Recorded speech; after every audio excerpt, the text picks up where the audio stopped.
Hello and welcome back to Deep Thoughts, Shallow Plots. My name is Erika, and I really like to watch horror movies. My name is Katy, and I really like to overanalyze things. Katy, what are we going to overanalyze today? They live. First overanalysis of 2025. Yes. Featuring a movie that briefly mentions 2025. The year 2025, yes. That always feels so amazing. Yeah. The serendipity of it. Yeah, exactly. It's just like they're referencing. Yeah, in the 80s. In the 80s, they thought now would be the time when it was all over. Yeah. Like the world would be That's done for. Thanks to Reagan by 2025. But Katy, who's they? But who's they? We'll talk about it. So I have a fantastic summary of this film, and it just is, as of this recording, the summary that is on Wikipedia. Okay, lay it on me. I think it sums We are it, Wikipedia fans. I think it sums it up perfectly. I need to give them money. Guys, anybody who's listening, give Wikipedia a couple of bucks. Yeah, they do a lot for us. They really do. So this is the summary according to Wikipedia. Starring Roddy Piper, Keith David, and Meg Foster, the film follows a drifter who discovers through special sunglasses that the ruling class are aliens concealing their appearance and manipulating people to consume, breed, and conform to the status quo via subliminal messages in mass media. Yeah, that's it. That's it. That's it. I don't think I could make it more concise either. I know, and the movie doesn't really add much beyond that. Like plot-wise, it's not meaty. That's it. Yep. Yeah, it's like He gets special sunglasses. He sees aliens. it's what is this movie like under 90 minutes? Oh, I don't Isn't even it know. like 88 minutes? Yeah, it's a short one. So it's like let's call it 90 minutes. the right? short story it's based on is like 6 pages. Okay. Oh yes, I listened to it. Oh, did you? Yes, I did, and it was astoundingly fast. Quick little guy. Yeah. Very easy to find using illicit means on the internet. I just used YouTube. Oh, or just on It's YouTube. on YouTube. Yeah. So that's it. Yeah, and then the movie doesn't really do a lot more than that. No. Like that's it. I mean, there's a little bit of character work. A little bit. Rowdy Roddy Piper. Rowdy Roddy Piper. God, he has, a significant monologue that I'm sure he worked very hard on. I'm sure, yes. About his abusive father. Did you know that John Carpenter wanted Kurt Russell for this role? Oh, well, I mean, I guess that makes sense. Because he'd been working with him for so long. Right, yeah. Like, had worked with him. But Then he was like, maybe that's too much. it's too much. Like, he needed a non-actor. Yeah, right? I did see one thing where And- that he said something about, like, this guy looks like he's lived. Yeah. He's been through it. He's got scars on his face. Yeah. Yeah. And Which is nice. Roddy Piper is no actor. No. So But he does okay. He does okay. You He know? does good. In Hey. terms of, like, wrestlers and whatnot turned actors. right? I mean, he's no Dwayne The Rock Johnson. Yeah, but So, yeah, we have kind of like 3 characters in this Yeah. entire movie. and like a there's, couple side characters, but there's other people around, but they're not. characters, they're more plot devices. They're Or just they're there. like, they're representative of the rebellion or Yeah. the cops or So we basically have 3 characters. We have Nada, played by Rowdy Roddy. Roddy. We have Frank, played by Keith David, Wonderful. He does friend of the wonderfully. pod. Yeah. We cover one more movie he's in. He gets a He's paper so doll. getting a paper doll. I'm so excited for his paper doll. His little Arctic outfit for the thing is going to be so cute. Surely there's another horror movie that he's in. Oh, 1,000%. And then we have one female character. Yes. Holly. Apparently played by somebody Foster. Meg Foster. Meg Foster. Who Who looked vaguely familiar. I'm sure she's in other things. But she we- also just kind of had that 80s lady look. Absolutely. With the, like, honestly, were you intimidated by her eyebrows? Because I was. Yeah, no, she had that 80s face and like Yes. those eyes. I was like, oh, Nada, you are not going to win this battle. Yeah, I was like, she's gonna fuck you up. So Just when she like so casual, just the things that she would say to him, it was like, oh, you're in control, but you're not in control, honey. Holly's in control. yeah, but so like the first person we're introduced to is Nada, Yeah. and we get a pretty extended opening shot. Like this movie opens really slow. Yeah, but it has like the credit. They used to do a lot more credit stuff at the beginning of movies. Yeah, that's an old timey thing. Yeah, the we 80s, kind of stopped doing. Yeah. So, but we see. Well, we He's like on the train track. Yeah, it establishes the character. We see him walk literally across the tracks. Yeah. Right. We see that he's got he's lugging around a large backpack. Like, it's all he owns. that's all he's got, you know? Including tools. Good for him. He's got his own tools. Yeah. Hire the man. He's ready. Him. He's got skills. So I feel like we're kind of meant to believe that he is unhoused. Yeah. But well, he has some backstory about how he was in Denver. I was going to say Detroit, and I knew that wasn't it. I think it's Denver. Yeah, I think it's Denver. For 10 years. Yeah, and then the fucking recession, man. People started getting laid off. Yeah, factories started closing. Yeah, and so he's just trying to make do. I know a lot of in-house people go south because it's warmer, so you can stay outside longer. You don't die in the winter. Chris now heat stroke too, but damn. I think it's easy. Yeah. But it's just interesting because he looks extremely well groomed and like very clean for someone who we are kind of meant to believe just hopped off a train. Yeah, but movies, and also like I think we'll find that there were just more services for people who didn't have homes. Well, yeah, because I also know that the according the to YMCA, IMDb, right? That's what the YMCA used to do. Yeah. I think. Plus cruising, which also happens in this movie. I'm going to say. Okay. IMDb did point out that like John Carpenter had actual homeless people in that actual homeless encampment playing a lot of the extras in the background. Okay. So those are like a lot of those people are like actual in-house people just hanging out in the background. And he paid them, right? Yeah. And gave them food and. Yeah. Yeah. But so to me, Nada is literally wearing jeans and a flannel shirt and has a very well-kept mullet. Yeah. Though I also think the 80s had more of like a hitchhiking was kind of, still part of the culture. And so it was less that he's unhoused and more that he's, a drifter. A drifter. He drifts from town to town, but so he doesn't have a house, but that doesn't mean he doesn't have like a bit of money to get by. Yeah, when one kind of could make their living as a drifter. Yeah. And I think there are people who do, they're just like influencers now, right? Yeah. That's so true. Yeah. They make their money by going to places and being like, look at this place. And influencing people like how they can like work remotely and travel around the world while still having a full-time job and all that stuff. Yeah. Yeah, without having full-time jobs. Yeah. So that's an interesting point. To me, he's kind of supposed to be like an everyman. Right? Yeah, I mean, I assume that's the main point. Purpose of his name being Nada. Which means nothing. Which means Spanish. nothing. Yeah, that he's just sort of like some average nothing guy. He's not anybody important. He's just a guy. Yeah. And then, once we meet him after that extended shot of him walking around the city of Los Angeles. And the city does a lot in this movie. Like the setting does a lot. Yeah. I think there's a shot where we can sort of see like the shanty town versus the like city lights and like, the like class divide that's just visible in like actual Los Angeles. Yeah. It's good. And so I do think it's a good opening. It's a good scene setter. It's also worth noting that he immediately goes to look for work. Yeah, he goes to like the job. He's doing the thing. Office thing. But it's interesting because he does go talk to some man who's running that construction site, right? Yeah. And he's... Oh, that's an interesting scene. It is an interesting scene. Like one of the first things that guy says is it's a union job. Yeah. Like indicating that you can't hire day laborers. Wouldn't be hired. Yeah, because he's a day laborer. But then he hears people speaking in Spanish and he's like, well, obviously those are day laborers. Right. That is what the implication is. Yeah. Oh, God. And like, as somebody whose father, when he was living in LA, often hired day laborers who only spoke Spanish. I'm just saying, accurate. I don't know if we should.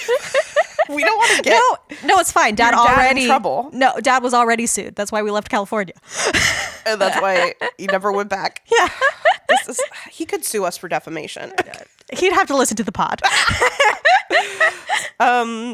So immediately he goes to look for work, and then they kind of put up the facade of it's a union job, and then insinuate that it's not. And then he's working. Mm-hmm. He goes to work. He brought his own tools, man. Yeah. And then we get a great moment of him. Is it him or is it Keith David who's shirtless? Him. I It's think him. always him. I think it's him, yeah. 'Cause But then he's a Keith wrestler. David notices him.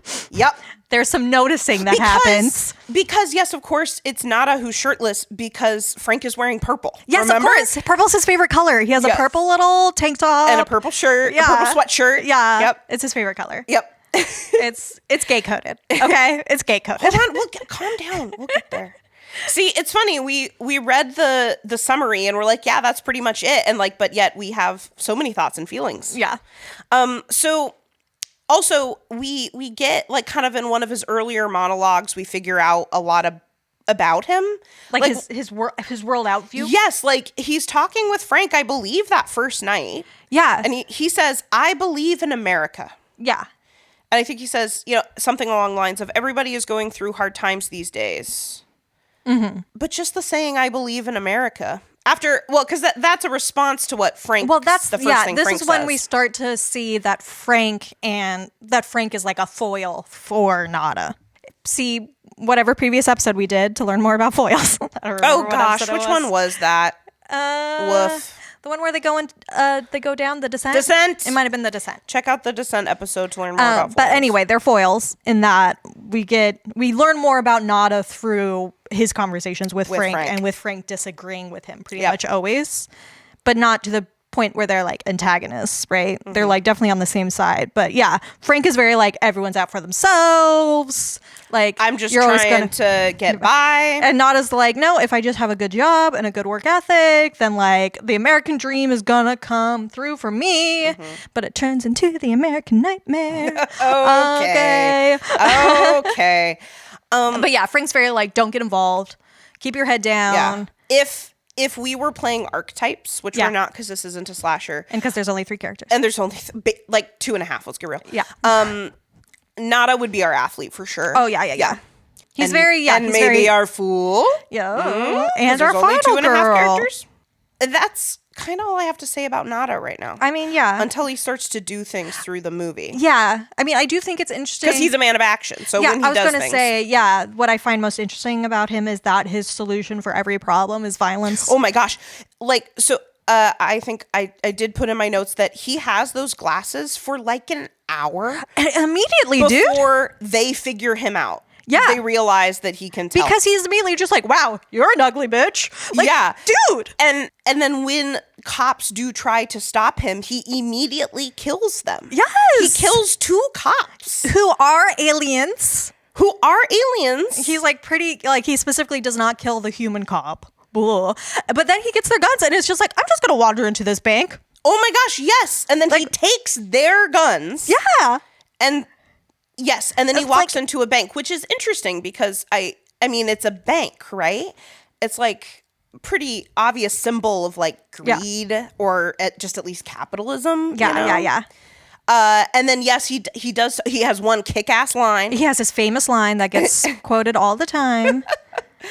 And then he starts shooting at aliens, but the humans don't know. They don't fucking know. So some guy just came in and started shooting and is not even robbing the bank, just shooting people. I did notice that they like in the homeless encampment. Yeah. There is some line about how there's like a quote unquote epidemic of violence. Oh yes, which also made me think of Night of the Living Dead with their yeah. epidemic of murder of mass violence. Yeah. And I'm like, how much is it of that is other people like Nada realizing the truth, and so it seems like they're just crazy and going out shooting people. Right? Because this seems like a weird random epidemic of violence.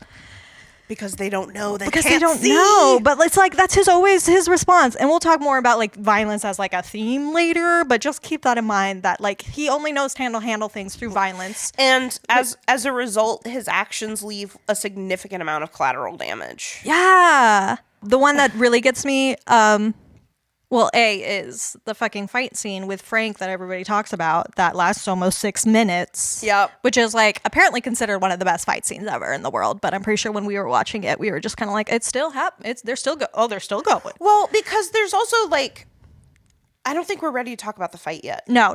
Okay, so I'm just going to hold that until we're ready to talk about the fight. I was leading into it. Okay. The other act of, I guess, immediate violence and the collateral damage that you were talking about is his relationship with Holly. Mm-hmm. and I guess we'll talk about Holly a little bit more, but like just how he doesn't really realize that like he is kidnapping this woman and stealing her car, but he's like so swept up in his own things and what he can see, and he's like trying like I get the world just went crazy for him, so it's like hard for him to think straight or whatever, but like he doesn't realize that he is now the person who is being scary, that he is now like the threat. Yeah. And just her line where like she's like he's like trying to apologize to her. Right. When he's already in her home. Yeah. And she's like, you have 2 guns. You're not sorry. You're in charge. Yeah. Yeah. Holly really, she's got it. And she says that thing also about like, dude, I'll put on those glasses and say I see whatever you tell me to see. Yeah. Whether I see them or not. Yeah. Because like, dude, you are violent and scary right now. Like he doesn't realize what that collateral damage is, I guess. Like the damage he is causing as he is trying to cope with this. Right. But then they still kind of try a little bit before like the climax in the 3rd act to like make Frank and Holly have a love story. I'm not Frank, sorry. Nada and Holly have a love story. Yeah. Because we're supposed to believe at that point she did pick up the glasses and put them on. And so now she understands why he did all those things. Yes. But yes, let's go back to Frank because that's where the real love story is. It's true. So, Frank wears a lot of purple in He definitely this movie. Is cruising Nada in the beginning when they first meet. He's like checking him out, and then he's like, by the way, there's this place. They have showers. I think he also says something about a hot meal. Yeah.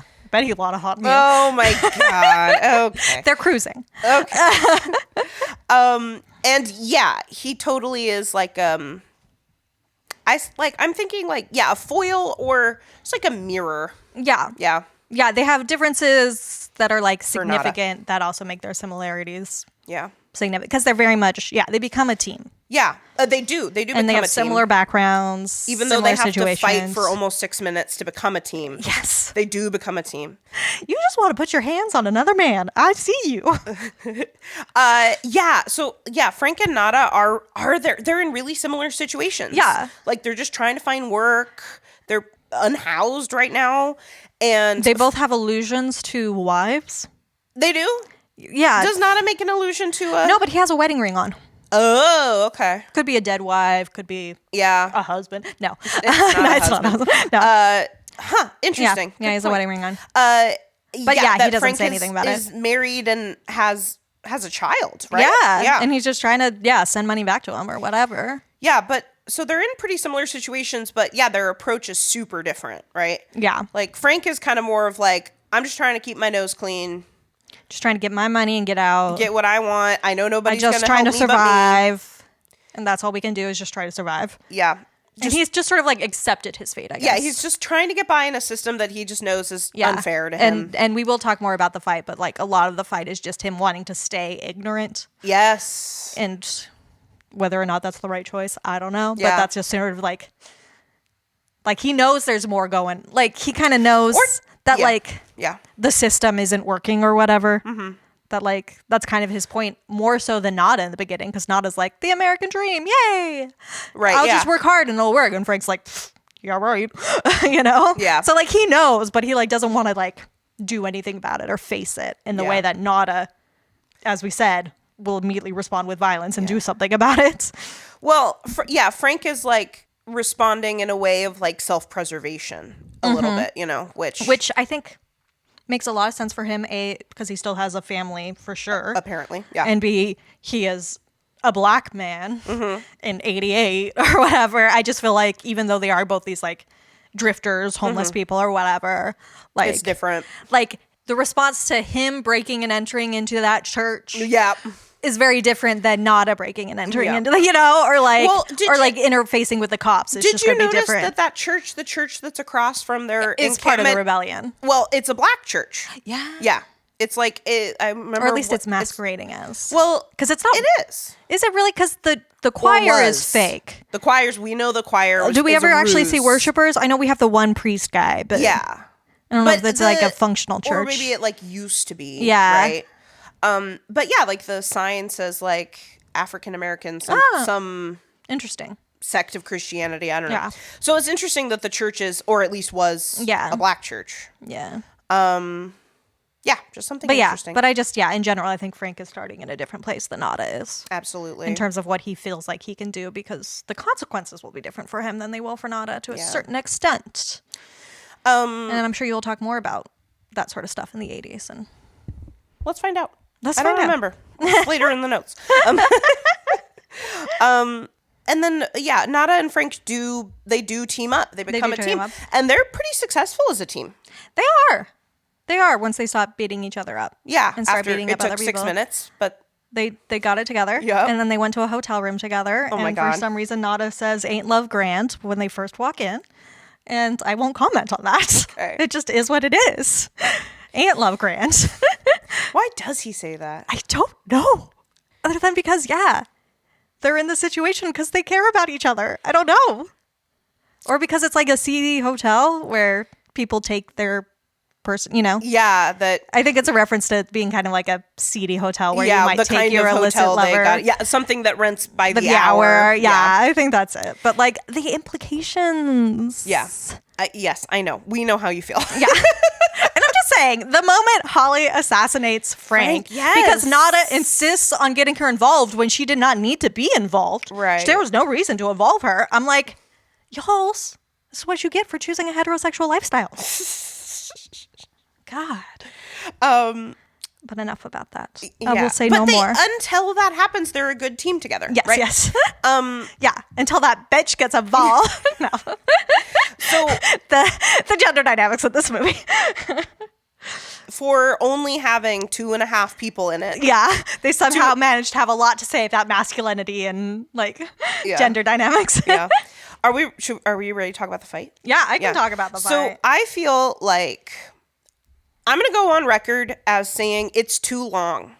I know people love it. I know. I think it's so fun. It's too long. I think it could not be almost 6 minutes. It could be as effective without being that long. If it was maybe 4 minutes. I mean, I also totally understand why it's there, right? Yeah. You've got an ex-pro wrestler or a current pro wrestler. He quit to do the movie and then went back went back. So a pro wrestler, right? Obviously, you're going to use that skill set. Yeah. Of course. Yeah. But and apparently they had a lot of fun shooting. You can kind of tell they're having fun. Exactly.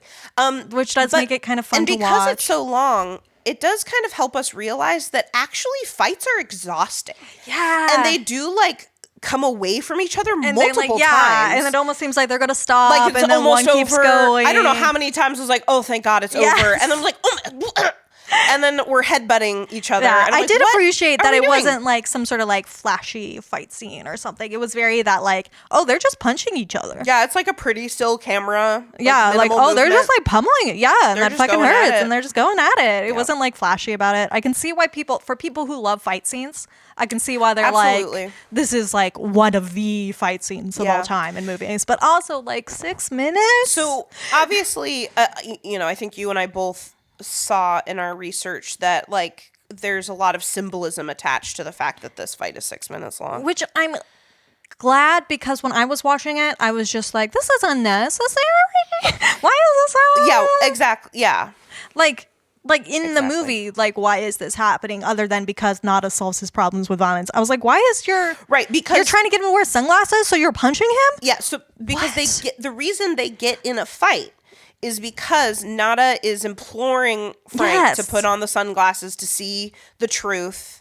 I just don't understand how punching him will accomplish this. And he doesn't want to, right? Frank doesn't want to. And it's why doesn't Frank want to? Maybe because he doesn't want to know the truth. Maybe because I just wouldn't want to do something that Nada told me to do. Well, because as far as Frank knows, Nada just went on he just went on a killing spree and robbed a bank shot up a bank. Yeah.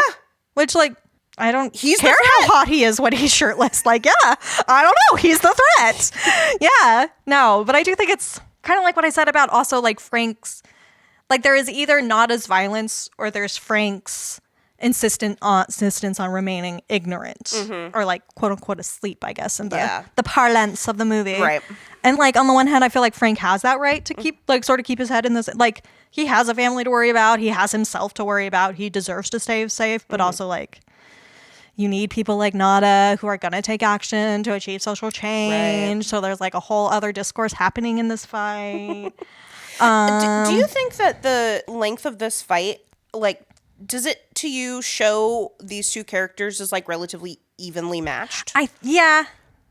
Like, which goes more to their like mirror foil, right? thing. Like Frank holds his own against Nada, and again, Nada is played by an actual wrestler. Yes, it's a movie fight, you know, but they do seem pretty even, despite being a little different in size. Yeah, you know, the fight's pretty even, right? Yeah. Yeah. So like the idea is that they could keep going for it. I don't know. It sort of made me think of like there's a bunch of like old mythologies and epics like fucking Gilgamesh and Enkidu go into the forest and fight for like days because they're so evenly matched that neither one of them can overcome the other. Wow. So it's like part of their epic story that turns into an epic bromance. Aww. We will say. Love that for them. Which is very Nada, and that could have been my whole literary corner was comparing this to Gilgamesh. But too bad this is based off of a story. So a short story. So and a comic book. So obviously we're gonna talk about that. That's gonna take precedence. But yeah, that is the thing of like neither one can overcome the other. So that means we are gonna keep fighting forever because the only way to end a fight is for somebody to win. Right.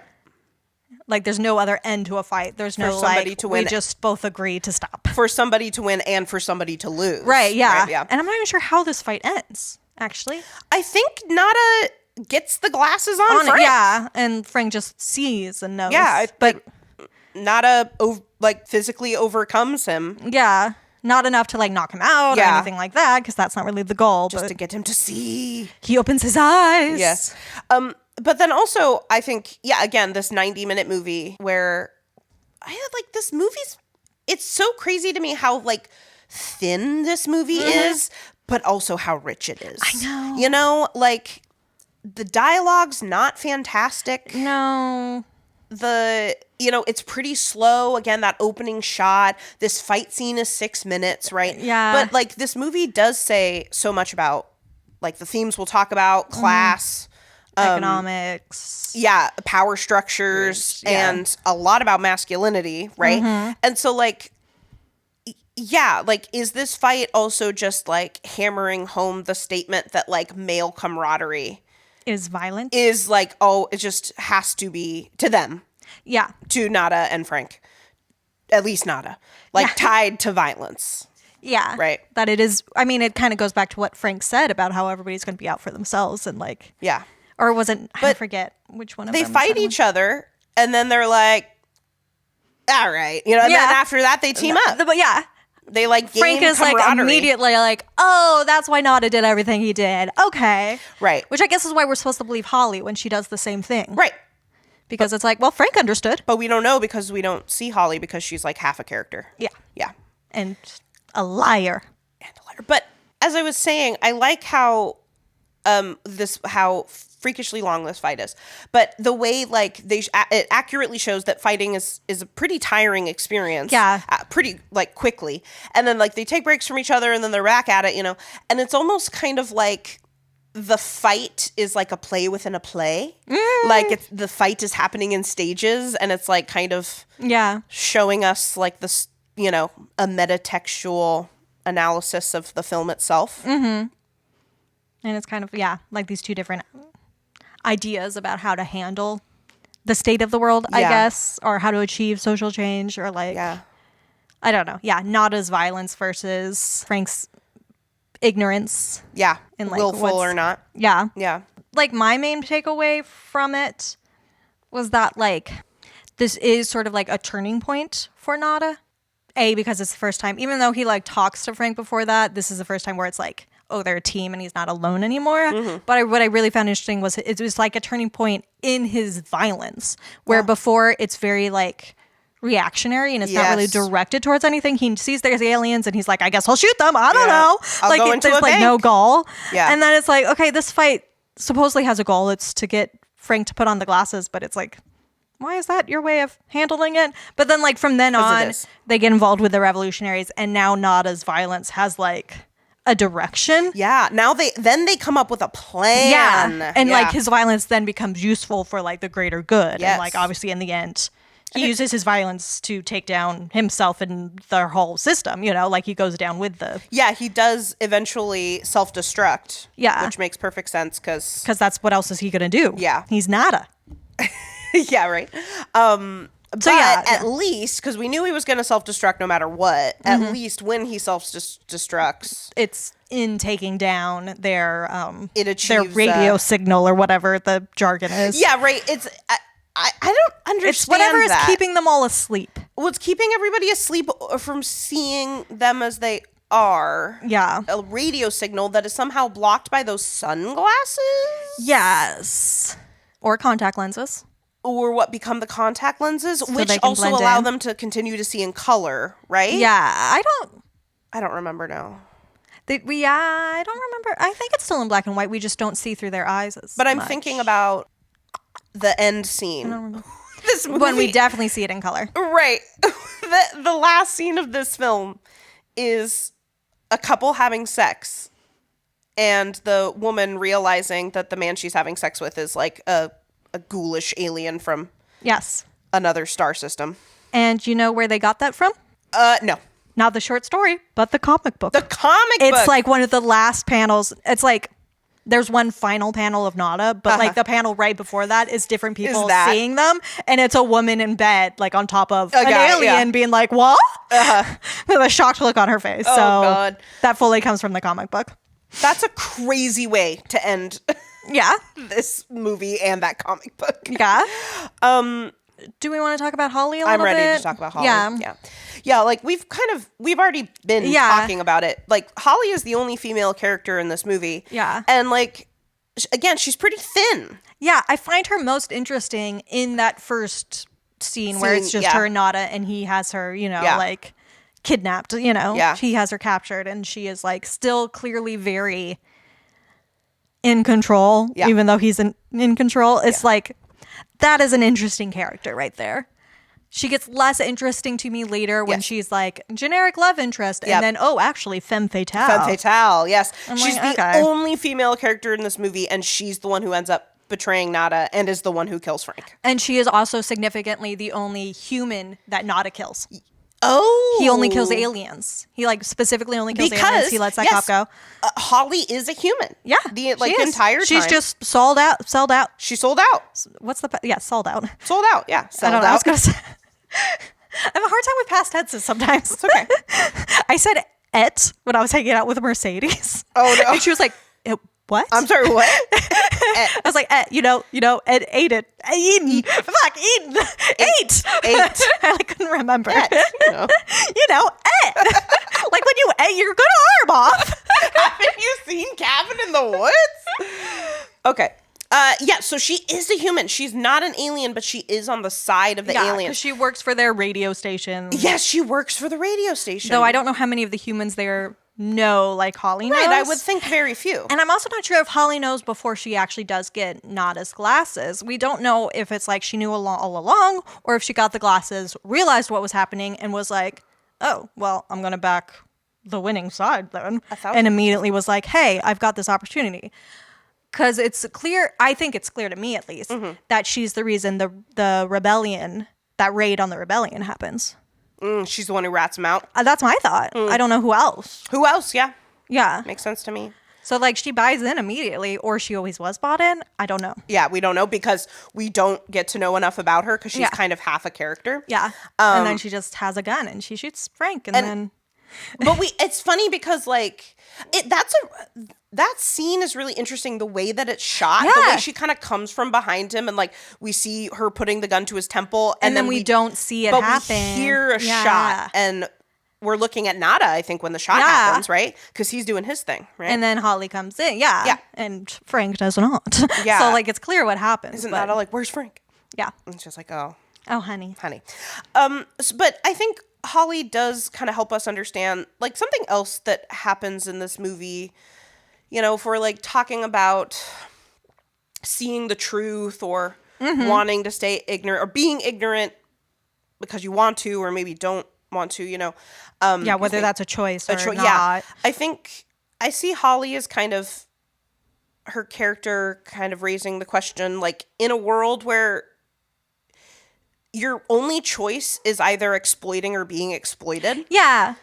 what are you going to do? Right? Because, like, we do hear about, but, like, Holly is where we see it, but, like, we hear in the movie about, like, regular people joining forces with the aliens, right? Well, actually, we do see it, because there's the one guy who we meet originally in the homeless encampment right, for a second. that guy, yes. And then comes back and is You're like, right. yeah, Frank, Nada, my old friends, glad you sold out too. Yeah. God, I said it sold out again. Sold out. God. You want to try it again? You want another take?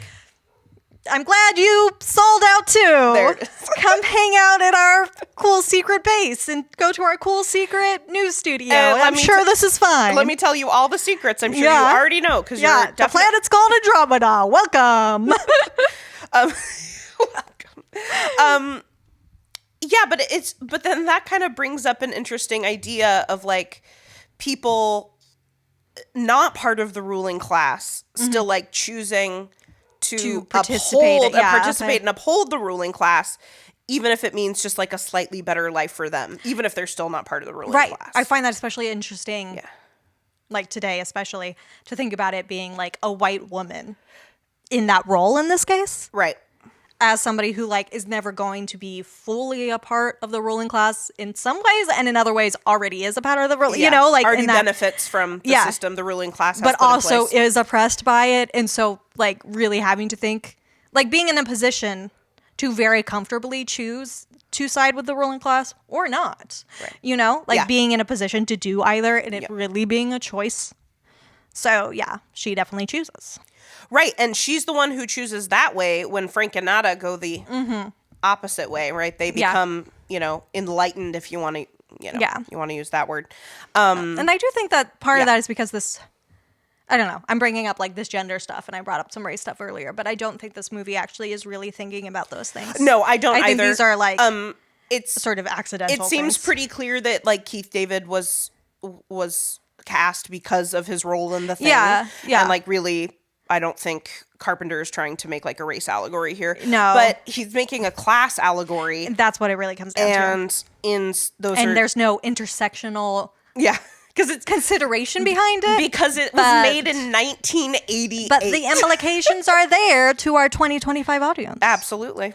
So, because there is, like there's gender stuff happening, there is race stuff happening. Anytime we're talking about, like, class and economics, there is going to be gender and race stuff happening. Well, because one of the bigger forces of humans that join the aliens are the police. Yeah. I'm sure you loved that. I was like, oh, yes, they fucking did. Yeah. At first, when I saw the aliens as the cops, I was like, oh, of course, the cops are aliens. And then it turned out that, like, actually they're mostly humans. Yeah. I was like, okay, I'm with you. All right. I see you. All right, Carpenter. All right. Anything else we want to say about these characters right now? I feel like we're kind of inching towards talking about what's actually happening in the 80s. Yeah. Because we said it a few times of, like, the gender dynamics and the race stuff that's happening, and certainly the class things that are happening, Absolutely. and the Reaganomics and all of that. So, if you would like to take us into no, there aren't enough. Historical. Yeah, I was like, but there aren't enough syllables. Historical corner. Historical corner. No, I don't like that. It doesn't work. Anyway, just fucking Reagan. Erica's history lesson. Yeah, Erica's history lesson. Teach us, teacher. Miss Peterson's history lesson. So yeah, it's just obviously, you know, we just said we're making a lot of connections that this movie is probably not purposefully making, but we're watching it in this year 2025. Yes. And you know, that's just our point of view, right? But it is worth noting, because I think it's very interesting that this movie is released in 1988 specifically. That's a really interesting year. I can't wait to hear why.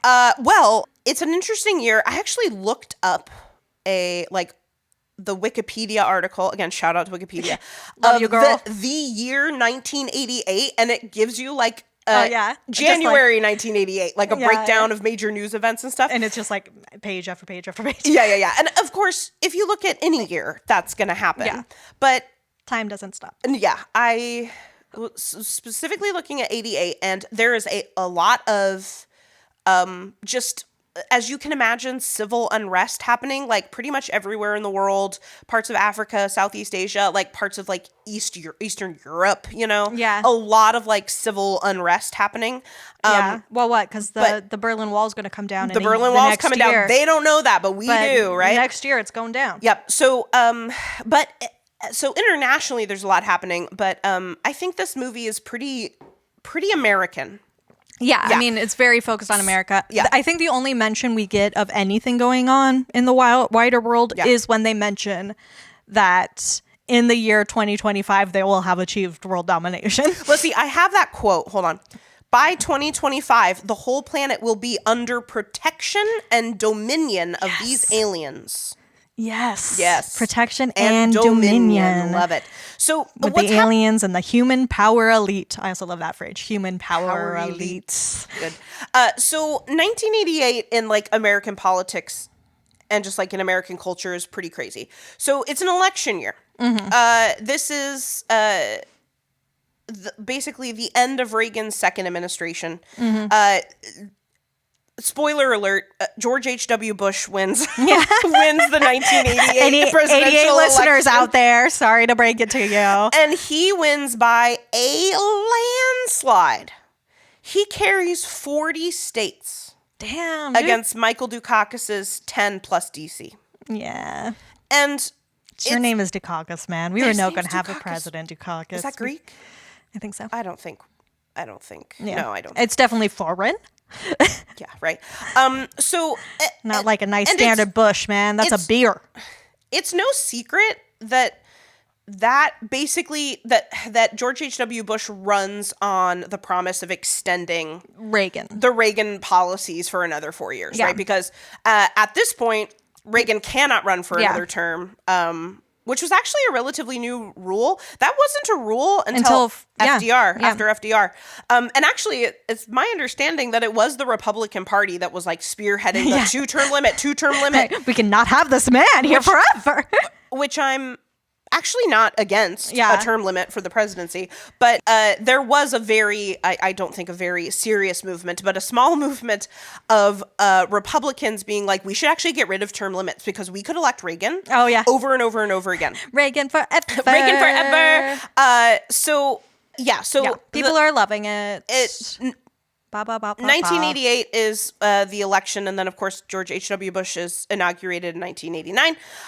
But it was no secret he was running on a platform of just like keep up the good work. What Reagan's been doing, I'm just going to keep doing it.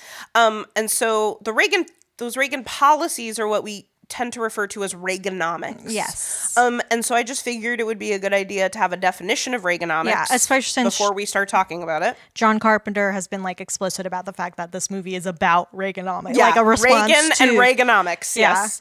So that refers to an economic policy of Ronald Reagan, and his economic policies call for just like widespread tax cuts, cut the taxes everywhere. With the idea that tax cuts would then like improve revenue. Like if people had more money, they would spend more money, right? Stimulating the economy that way. So by cutting taxes, then decreasing social spending. So like those safety net programs, like food stamps. Because we don't want that money going to those welfare queens. Preschool program, like I don't know, stuff like that. Did you notice one of the first like actual lines we get in this movie is just we hear somebody saying that the food stamp program is suspended because of a computer error? That's like one of the first things we sort of get a little snippet of when he first goes into that like work. What is that thing called? When you go to the employment office? The employment office. Yeah. Oh my God. Yeah. When he first goes into the employment office, we get a little snippet of somebody being like, yeah, the food stamp program's down right now. It's been suspended because of a computer error. And I'm just like, a computer error. Error. So, but that's not it. Also, increased military spending. Yeah. And a deregulation of like American markets, right? And this was introduced as a response because I think what we forget is that like the 1970s, especially the last little bit of it, was like a pretty economically depressed time. There was a lot of stagflation. You know what stagflation is? Not anymore. It's the worst one. It's the one where... Not since I was in fucking high school econ. Shout out to Yamada. Yeah, I'm Dizol. So that's the worst one. That's where prices go up and like everything else stays the same or is going down. Okay. Like wages and, you know, things like that. So it's the worst one. Yeah, because the especially the kind of last half of the 1970s was a pretty economically depressed time.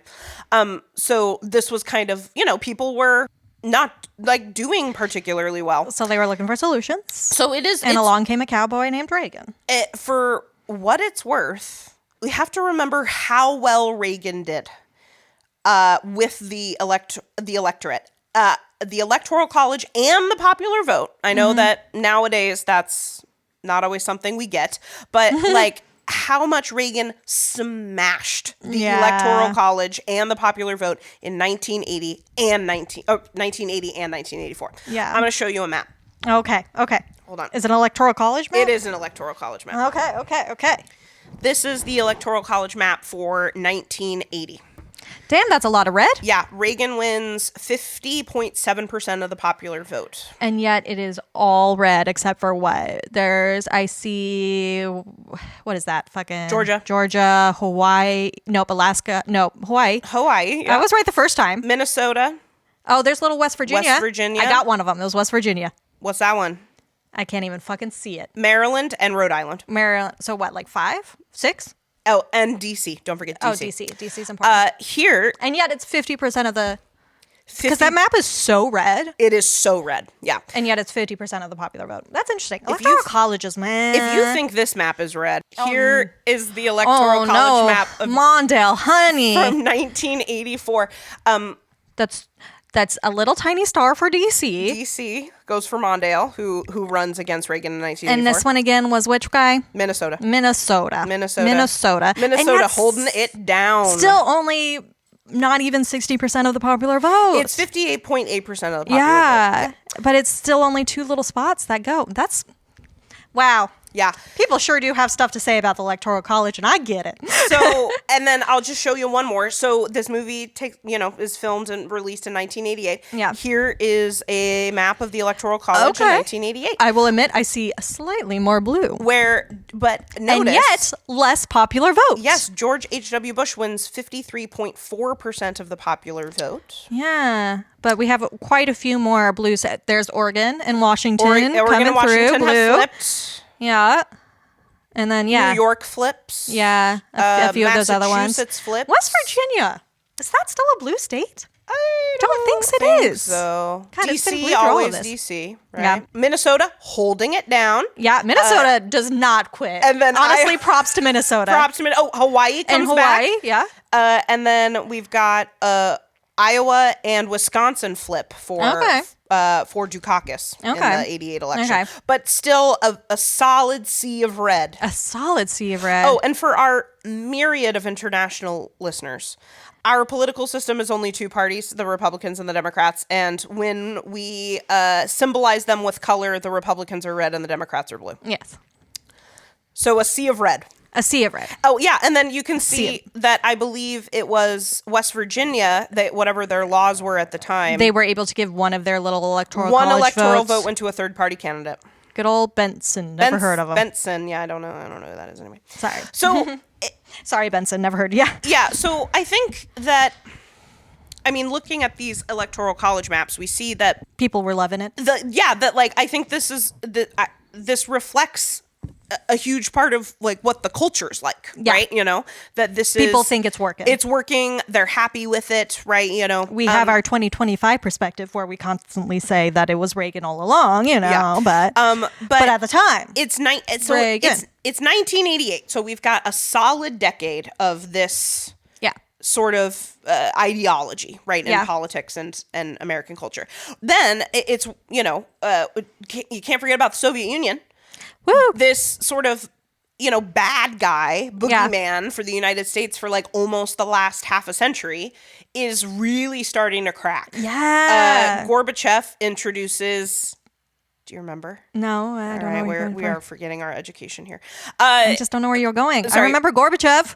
Premier Gorbachev introduces perestroika. Oh, that is a word that's familiar to me. Which is just it was an economic reform plan to just like kind of help make the Soviet markets more open. I was going to say they open up. So also a couple fun facts about things that happened in 1988. The first McDonald's opens up in a communist country. Oh. It opens up in the city of Belgrade in Yugoslavia, which is now Serbia. Wow, yeah. Serbia. And another friend of the pod. Yes, I know. Yeah, to learn all about the history of Serbia, please check out the Cat People episode. In case you're tired of these lizard people we're talking about today. Oh, okay. And we know that the Berlin Wall comes down in 1989. Yeah. And then while I was watching this movie, I don't know why, but I have some ideas why. It just kind of made me think about punk music and the punk music that's coming out at this time. Because I feel like what you're saying about like the general populace, sort of going with this Reagan stuff, how it's like that thing of like, because it looks really good to the people who are like mainstream. Everything is going great for the people who are mainstream and for the people who they want it to be going well for. Yeah. But all the people who they don't give a shit about, it is very much not going well for them. Right. And I think it kind of becomes and that's by design. The term counterculture. Yeah, it becomes the counterculture. Yes. A counterculture of this time. And punk is like a great place where you actually see that happening. Absolutely. And so especially in the late 80s. And really all through the 80s, like punk bands are holding it down against Reagan. Like some even before he was elected president, like the Dead Kennedys, like Jello Biafra fucking hated Reagan since before he was governor of California. Yeah. Okay. He's like a Reagan hipster.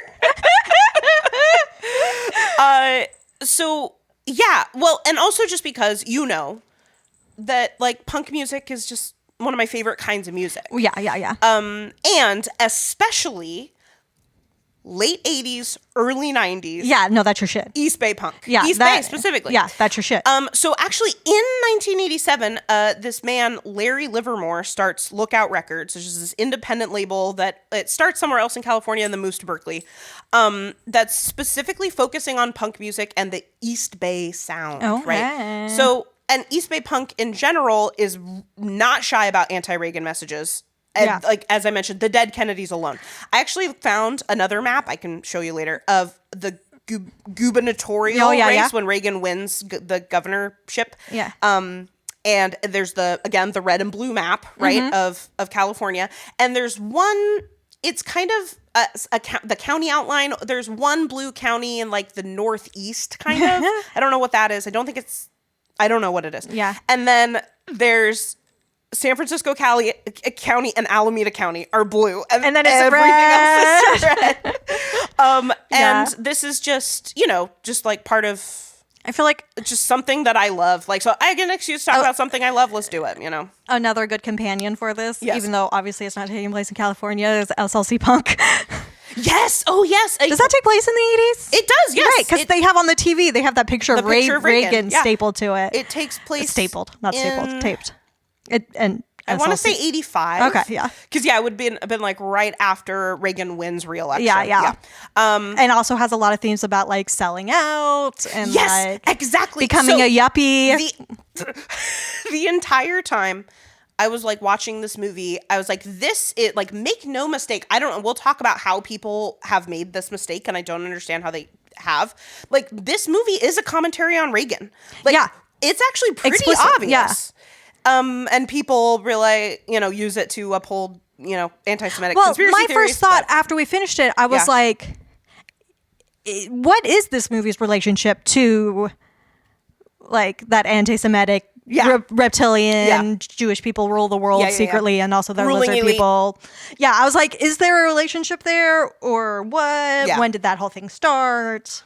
Because I mean, that's definitely my first thought when I see secret elite who are also kind of scaly. Yep. I think, anti-Semitic conspiracy theory. Absolutely. Yeah. But I wasn't sure about the timeline of it. Right. This movie fitting in that. And it seemed anti to its message of like, I don't know. I just feel like there weren't other red flags to point it that way. Right. Yeah. It was so like. It seems so clear. Yeah. That it's really about like capitalism. Yeah. And Reaganomics. Yeah. Yeah. But it's like the kind of a theme of this movie is like, I put in my notes that like big questions come up for me when I watch this movie. It's like, exactly who are they? Right. Who is the ruling class? Right. I just love the phrase cui bono. What? Cui bono. Who benefits? Oh. Right. I ask myself that many times a day, right? Yeah. Who benefits, right? Like from this system as it currently is, who is benefiting from it, right? And it's interesting because, this movie with the symbolism of the glasses, right, is like telling us to like question and stand up to like institutional power structures, right? And that is also like a tenet of punk rock music, right? And there is also a very strong punk value against selling out. Yes, you never sell out. Never sell out. You gotta be authentic. So yeah, there's a bunch of from punk music from all over the United States, not just in the Bay Area, but like the Dead Kennedys. They have a ton of anti-Reagan songs, but the biggest one is We've Got a Bigger Problem Now, which kind of evolves into California Uber Alles. Oh, okay. California Uber Alles. Suicidal Tendencies has a song called I Shot the Devil. It's about Reagan. I also love punk bands because like in this era, and even actually after Reagan, they love to call him Ronnie. Ronnie. There is a band, I'm going to be honest, this is an actual band name. I haven't heard them, but there is a band called Dayglow Abortions. And which is a fantastic name, 10 out of 10, no notes. Yeah. They have two like very anti-Reagan songs, Wake Up America and Ronnie McRagan. Relevant to this movie. Yes. And then actually the Ramones have an anti-Reagan kind of protest song called Bonzo Goes to Bitburg. Oh, yeah. About, I guess Reagan made a state visit to Germany or something and ended up going to like a part of the trip. He went to a graveyard or a cemetery where like SS officers were buried or something. Oh. I don't know. That's literally all I know about it. Like I don't know. Yeah. There might be more to that story, but it's about that. But that's what the song's about. Yeah. So it just made me think about punk music. Well, and then also you, after we watched it, sent me a music video that Green Day made, which is well, they started a little bit later, right? Or they're East Bay punk. They are, yeah. So yeah, but they would have been a little bit later. They're a little later. Yeah. They actually their first two records are actually come out on Lookout Records. What music video was that you sent me? What song was that?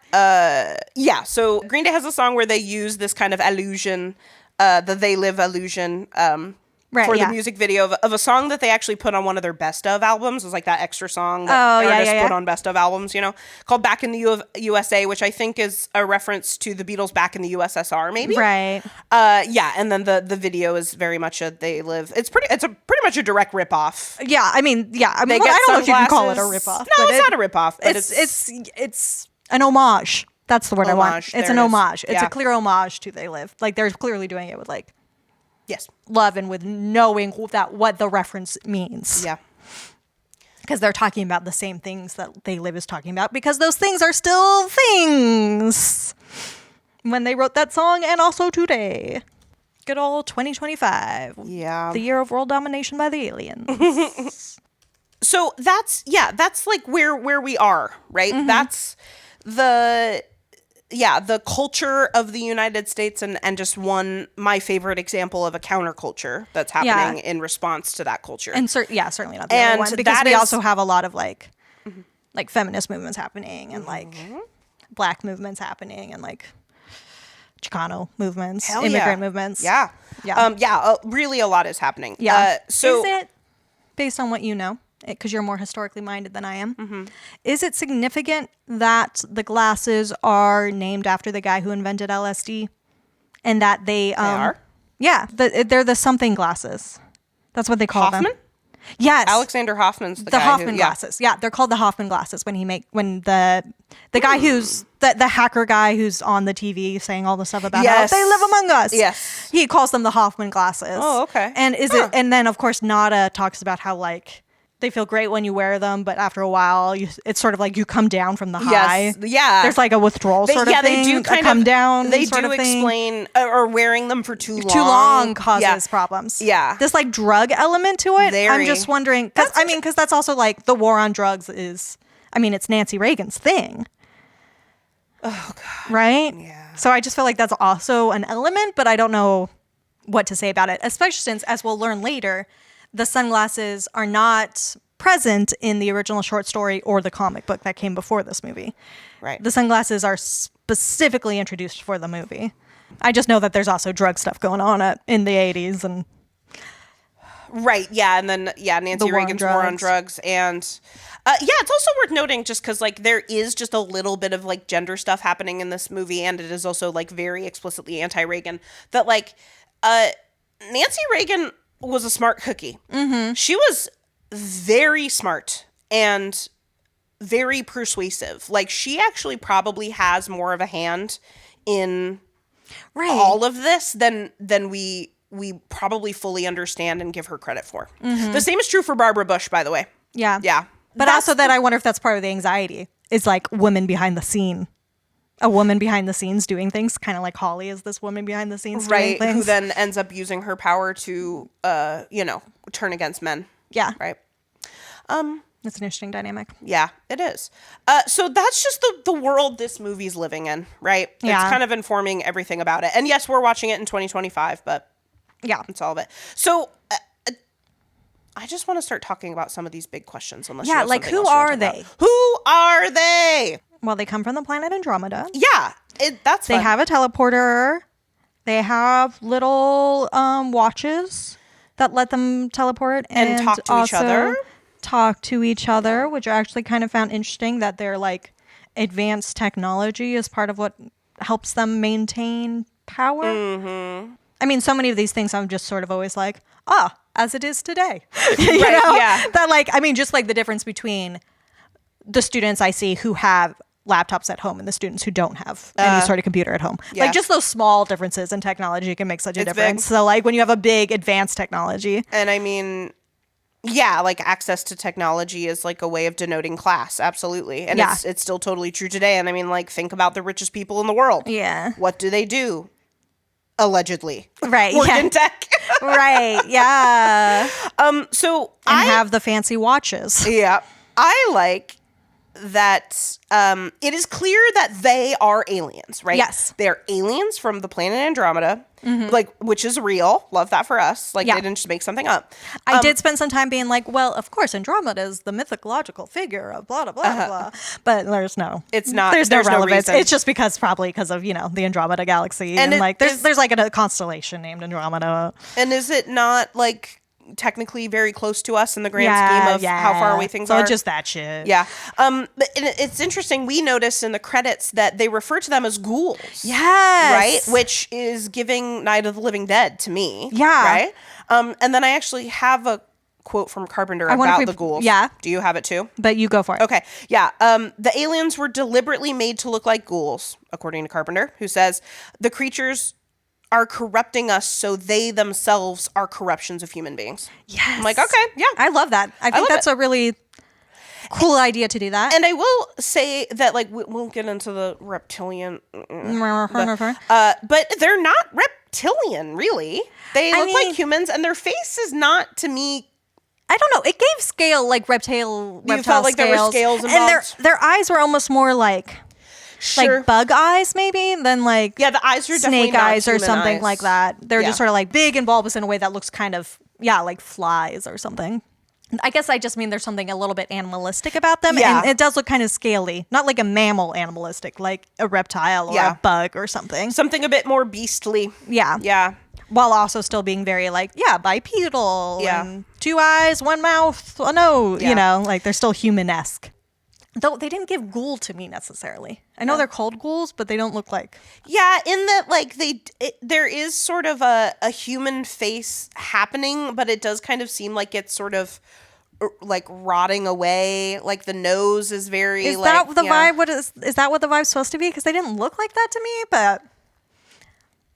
I mean, I guess maybe like a... They're just corruptions of human beings. They're just, they're human-ish, but not enough to be human. Yeah, so like a mutation almost. This like alien civilization that doesn't look like us maybe at all, or maybe even doesn't have form in that way. Yeah. Like it's like they're like, okay, we're going to Earth and we need to look like humans. Let's do our best. they see a human and like, okay, here's what I think a human looks like. But then of course then they've got their technology. Yeah, their advanced technology. Keep them from the humans being able to see what they actually are. Yeah. So, I do like our first like hint to them. Mm-hmm. I like that comes from some street preacher talking about like, why do we worship greed? Yes. It's our masters around us. They're controlling our government. I don't know. I think like religion is kind of a little bit interesting in this movie. Yeah. Like we have this preacher character. It's like the first person we hear talk. Yeah. And then we have the singing of the choir coming from the church. And then we find out that it's like a tape recorder that they're using to cover, the rebellion is using to cover up their planning. Right? They're making it seem like it's just choir practice, but it's not. They're doing their little own TV broadcasts and stuff. And I just think it's interesting, like, the role of religion in America, because it's very American, as, like, being this palatable cover that goes over the work that is actually happening underneath. And in this case, it's the rebels using it, but also you can see how that could be something that the upper class, the ruling class, is using as well. But they don't really get into it in this movie. No, because it's only 90 minutes. Yeah. And they spend 6 of it fighting. Yeah. A few things that we know that they are doing, I guess, is another thing. Like, we hear from, like, the priest and the hacker on TV who are part of the rebellion. Yeah. That, like, the people have been lulled into a trance. The poor and the underclass, even though they're growing, like, everybody's only focused on their own gain because they've been, like, because of the subliminal messaging keeping them subdued.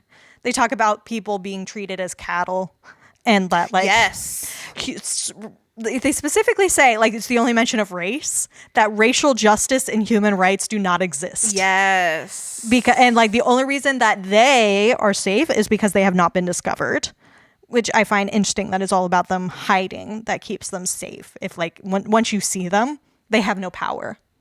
Because you see them clearly. Right. And that's the only thing, which I'm not even sure if that's true, because like, okay, a lot of us see them, but like they still have this advanced technology. And they can still teleport. Yeah. They still have little pew pew guns. And like, I don't know, but and they're responsible for global warming somehow. So that has to be some sort of technology, because like this is because they see Earth as a developing world that they are colonizing. Yes. It's like a colonization process where they are getting what they can out of the Earth and then moving on. Right. And the specific subliminal messages that we see on like the billboards. I wrote them all down. Yeah, I got a bunch of them. Yeah. I know that there's a computer company telling you to obey. Obey. There's an ad with like the scantily clad lady saying marry and reproduce. That's the ad for Come to the Caribbean. Yes. But it is a sexy lady in a swimsuit. But travel, come to the Caribbean. And the message is marry and reproduce. Yeah, I mean, just a bunch that are like, conform, don't think, stay asleep, buy, consume. No independent thought. Watch TV and obey authority. Do not question authority. And the money is just a piece of paper that says, this is your God. This is your God, yes. And and then we just see that it's always like these rich, wealthy lizard people and then like humans who are like, they're drivers or they're maids or something. And like we get like in the bar that he goes by, there's like a human and a lizard guy, and the human's like, I wish I got that promotion. How come you always get the promotions and I don't? And of course the alien is like, I'm sure if you just keep working hard, you'll get there. Keep buying in. Yeah, keep buying in. That's the other thing. Speaking of SLC Punk, right? There's a fantastic quote in that film. I think about it all the time. Yeah. Where the main character accuses his dad. Steve's dad, he accuses his dad of selling out and storms off because he's effectively still a child. Like he's in his, I think at that point he's like 20 or something. 19, 20, 21. Yeah. To me. Anyway. And he storms off and he's all mad. And then his dad like catches him super quick and he's just like, I didn't sell out, son, I bought in. Yeah. And I love that. Yeah. And it's very the vibe of a few people in this movie. In this film, yeah. Of not selling out, you're buying in. Yep. So there is like, I think another big question that came up for me is, on top of who are they, right, is who is the ruling class? Yeah. And this is what I think you and I were maybe a little concerned about, is like, is this movie going to explicitly answer this question? Yeah. Or is it going to leave it vague enough that anybody could put in their big bad? Yeah, their conspiracy theory about, But I mean literally in my notes, I was referring to them as lizard people because I just so clearly got that that vibe from this movie, not in the sense of it being an anti-Semitic conspiracy theory, but it's like, oh, there are these people who are secretly this way and they're ruling the entire world. Like, that's the conspiracy theory, you know? It's just without the anti-Semitism. Yeah, and it does, like, I asked myself, at the kind of towards the beginning of this film, it's like, what does this movie answer the question who is the ruling class? And like the answer is yes. Yeah. Like the police are an agent of power, right? Like continuing to keep down lower classes, taking what very little they have. Like it's when we get to the scene where they're underground. Yes. I mean, that's the other thing. That's such a conspiracy thing. The secret tunnels underground. They're having a literal meeting. Right? The secret meeting underground, and they're in control of the media. Yes. Like, okay. Yeah. But it's like this big banquet happening where it's all of these rich, pretty much white, though, I mean, there's not a lot of people of color in this movie in general, so that's not really necessarily intentional, but like rich white people. And like the guy up top talking is like a rich white looking guy. I don't know if he's a guy or he's an alien. I can't remember if we see him as an alien or just as a guy. I don't remember. Yeah. Yeah. But that's where we get the thing about 2025. By 2025, we'll have done it. I mean, it specifically said that the ruling class are the people with money. Yes. And that's why they have this alliance with the aliens, is because the aliens can help them somehow make money. Though I don't really know if they make it clear how they do that, just through their advanced technology and because they're in control. So they can just make money. I don't know. So I guess if they're producing all of their paper that just says this is our god, then they can make money. They're in charge of making the money. So something else I noticed, it's like it's very obvious in the movie, and I feel like John Carpenter has been very explicit in saying that like this is a movie critical of the Reagan administration and Reaganomics, and like that is what this is about. It's not about that Reagan stuff. Revolution, right? It's not meant to be the lizard people, reptilian shit. Yeah. So he says the picture's premise is that the Reagan Revolution is run by aliens from another galaxy, free enterprisers from outer space who have taken over the world. They're exploiting Earth as if it's a third world planet, right? As soon as they exhaust all resources, they'll move on to the other world, which is a big part of the American project and so the Western World Project. So this movie is literally saying the ruling class are colonizers. Yeah. And like the ones with the excess of power like will extract resources at the expense of like the majority of the native population, the actual humans, right? And I just don't understand how anybody could misunderstand this message. But I have a feeling in a minute we're going to talk about how people misunderstand this message. I mean, a little bit. Yeah. I mean, I do think do you know when those sort of reptilian conspiracy theories started? Yeah. Because I know another thing that I know is that John Carpenter is also a fan of Lovecraft. Oh, okay. I think a lot of people are. A lot of people are. Yeah. No, that is not a mark against John Carpenter in any way. Lovecraft has influenced a lot of things directly and indirectly. Like, very much, yeah. His work is wide-reaching. Yeah. Though also extremely racist, which is kind of where I'm getting. Mm-hmm. But I'm just sort of thinking that maybe my kind of vibe, I think even Frank's character, his last name is based on a Lovecraft character. Armitage. Yeah. There's like a Dr. Armitage or a Professor Armitage. So it's like directly like Lovecraft is on the mind. I'm wondering how much of like you are a part of your culture, and so without even meaning to, you sort of replicate things, even when you're trying to make a directly opposite message, that you will then still replicate. Have so many references to pull from. Yeah. And it's like hard to make. There's a lot of really cool things in Lovecraft, and it's also hard to make a reference to Lovecraft if you aren't being very careful without it having certain racist connotations. Right. Yeah. I mean, that's part of why I really love that TV show, Lovecraft Country. Oh my God, it's so good. Which I think is based on a book series. Or a comic book or something. Yeah.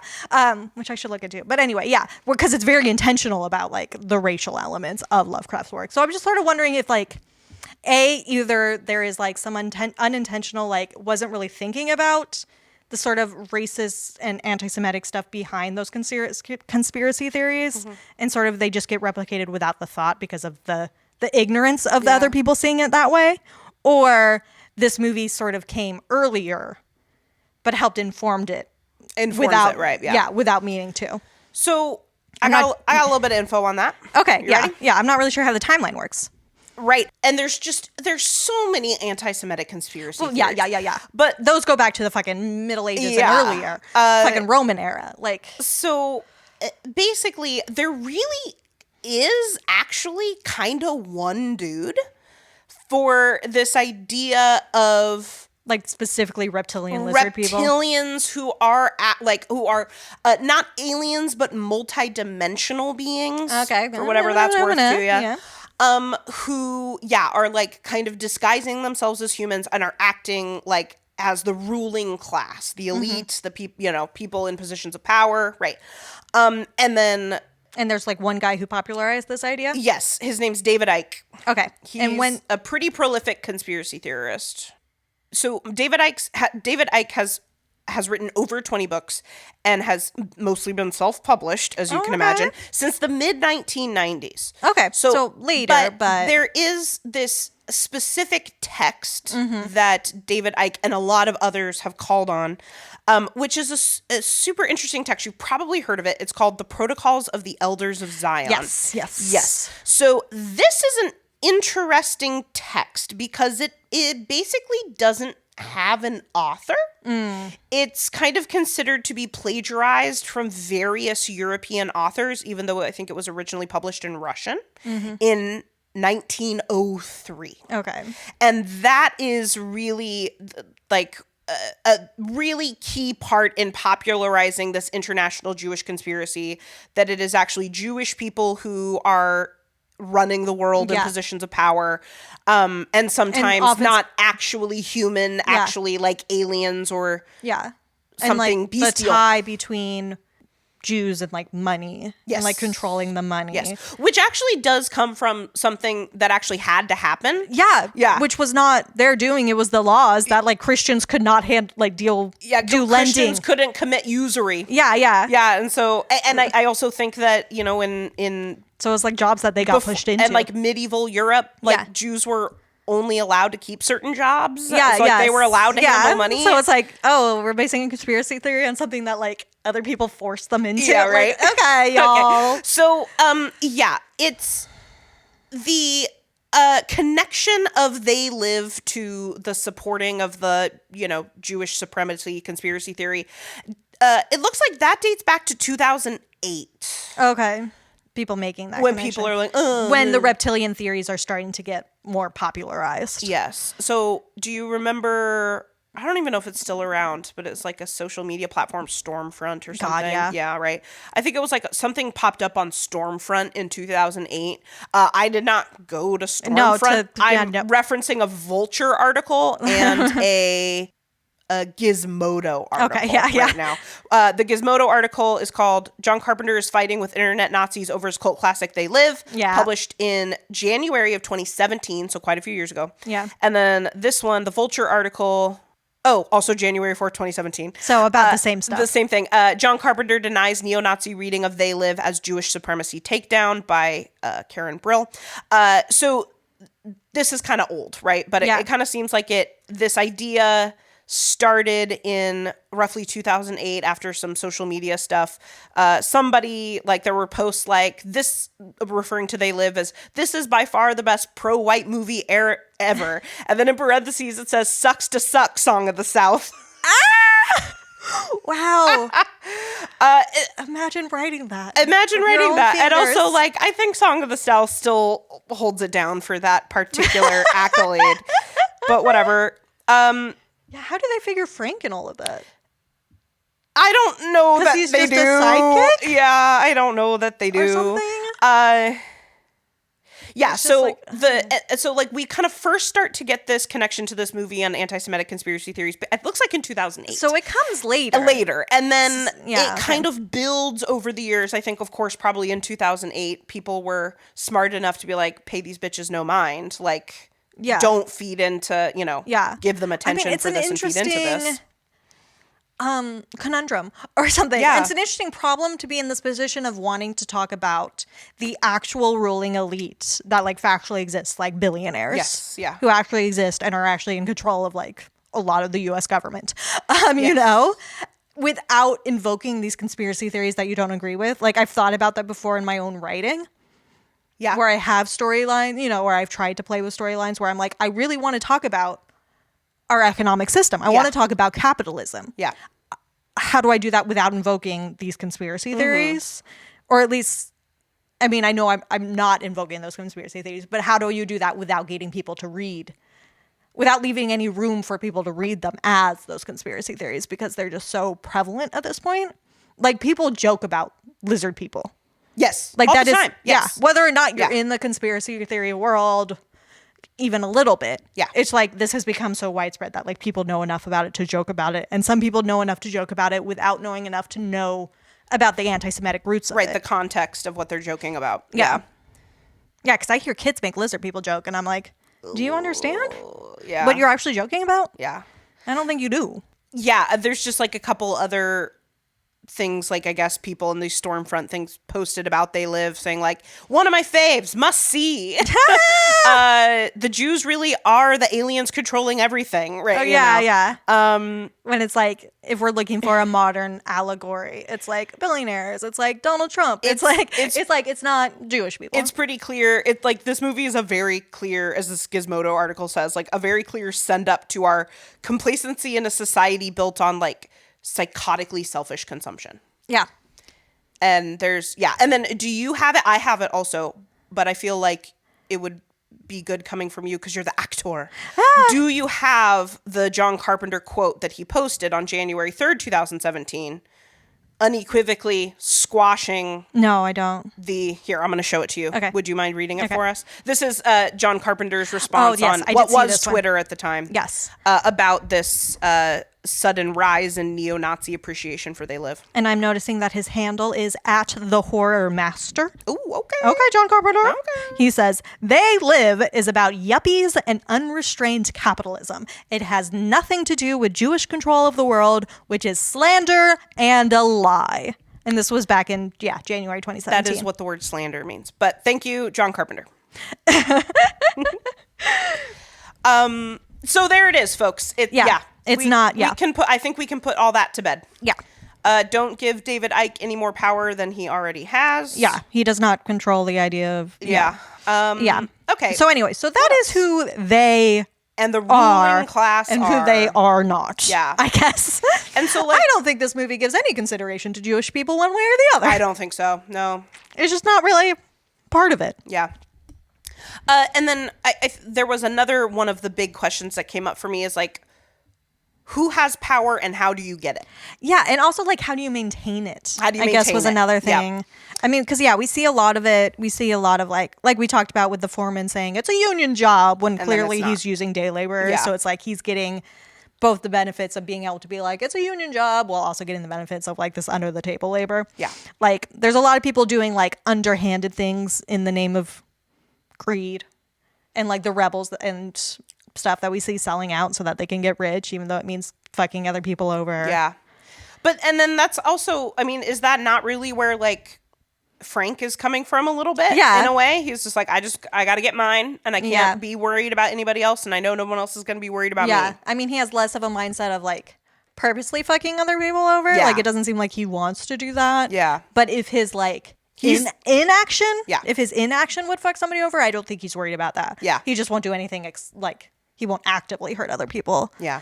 Like, because he also has things, I can't remember if it's him or he's just part of that conversation, but there are some lines about how like business owners are taking raises while laying other people off. Right. Which is classic. Wow. Yeah. Yeah. You know? Like, I mean. So it's more like that kind of fucking people over than people who are like, I don't know, more at the same level. Yeah, and we've been saying this like basically the entire time, is that like there is some stuff that comes up or is explicitly said in this film that like would fit today in like a 2025 version of this movie. Yeah, no, I talked because we weren't sure what game we were going to play, and I was like, I had this brief idea of like we could talk about what propaganda we would see today if we could put on those glasses, but it's like it's the same. It's the same. Yeah. Yeah, money is your god. Yeah. Obey, marry, and reproduce is still very much it, at least towards white people. Yeah. It would not be that towards people of color. I will say I am really bought into the watch TV propaganda. That one's got TV. It's that one's interesting. Good. This movie does kind of take an anti-TV stance. You know? Yeah. And I'll talk about this more. Ooh, but I think that is very much the message of the short story. TV. Yeah. When does the short story come out? The 60s. Interesting. Okay, cool. 63, yeah. All right. So it's very anti-TV, yeah. But yeah, it's interesting then if that makes it if that's coming from like an anti-technology place or just specifically TV as this like opiate of the masses. Right. In the way that religion once was, TV sort of becomes that. Right. And also, I mean, it's always like anti-technology, you know, like this time it's TV and then and it will also be the internet and whatever the radio singles are doing. But yeah, whatever's playing on the radio, it's whatever anti-news. the kids are listening to these days. Yeah. So there is that woman on TV. God, it's like one of the actual ads, not the propaganda ones. Some of those I find most fascinating because it's not the propaganda part. It's like, this is the actual commercial that you would see today. And there is a woman on TV talking about how like, well, of course I want to be famous. I want to be famous and never grow old or die. Yes. Yeah. That's it. Yeah. That's it. Also just another thing I didn't mention earlier is that after kind of shortly after Nada finds the glasses and puts them on and his eyes are opening, right? He does watch that news broadcast with the two anchor people who are aliens. Yeah. And I think the guy says it's a new morning in America, which was a Reagan campaign slogan. Right. So like the aliens are literally saying Reagan campaign slogans. Like, what more do you need? I can't remember. Is it I'm getting confused between the movie and the comic book again.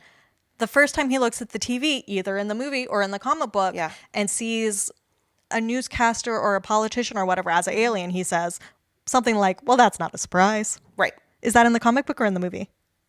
Sounds like that might have been the comic book. Okay, must be the comic book. Tracks, but yeah, just sort of him being like, oh, yeah, you're one of them. I do want to talk a little bit, though, about like, I guess like resistance to them, who they are, and like this a little bit of like class solidarity. Like the way that it's clear that these unhoused people in the shantytown are like taking care of each other. They are. Is like really powerful, I think.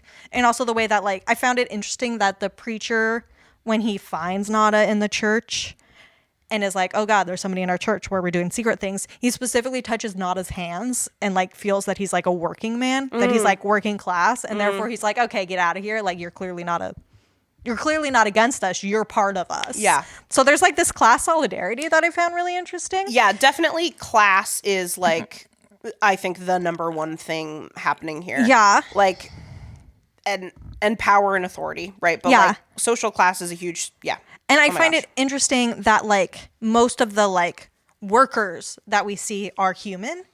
Yeah. Except for the cops. Yes. Those are like the only working types that we see that are not, which of course is like classic. Like, even though they're like technically workers, cops will always align themselves with the ruling class, like because they were made to protect the ruling class and protect property and all of that. But I also found it interesting that like the humans that are in the police force, that what they're being told is that the people that they're going against are commies trying to take over the government. They're communists. Yes, did you get that? Yes. Oh, yeah. Got to. It's 1988. Yeah. I loved that. But I also love just sort of talking about, more on commies.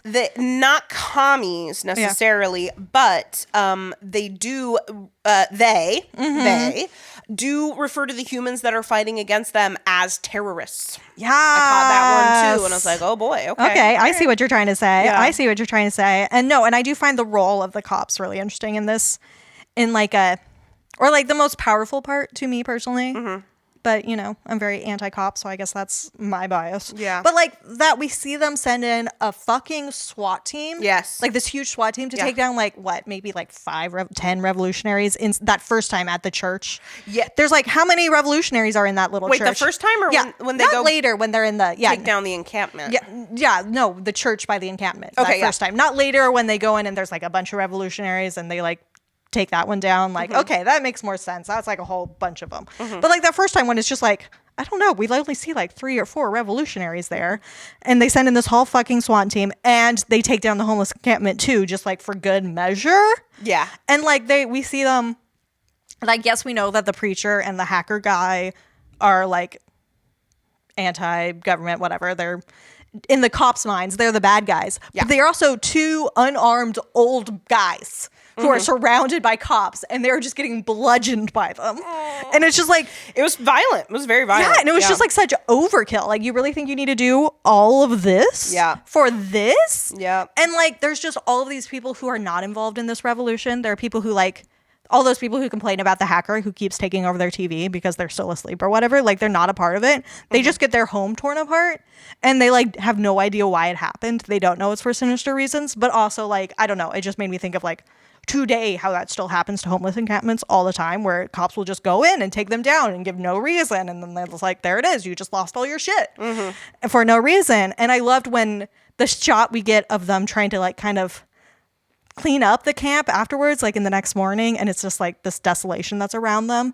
And while they're trying to do that, there's this fashion ad playing on the TV that's talking about like decadence and excess and luxury while they like have nothing. I don't know. It's just like it's its own kind of violence having that ad playing over that. I thought that was really powerful and well done. Yeah, and it is interesting because like it's so freaking obvious that this movie is like a critique of sort of the modern United States, right?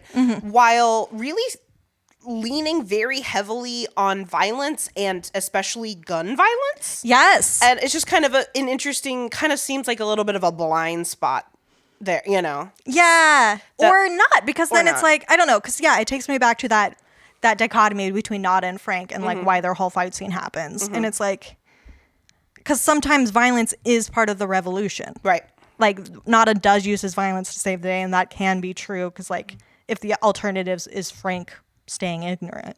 Yeah. So like, I don't know. It's like directed violence versus chaotic violence or something. Like again, and state violence versus like the oppressed people rising up. Yeah. Like those are different tiers of violence or something. Right. Like again, like Nada almost immediately kills two cops. Yeah. Right.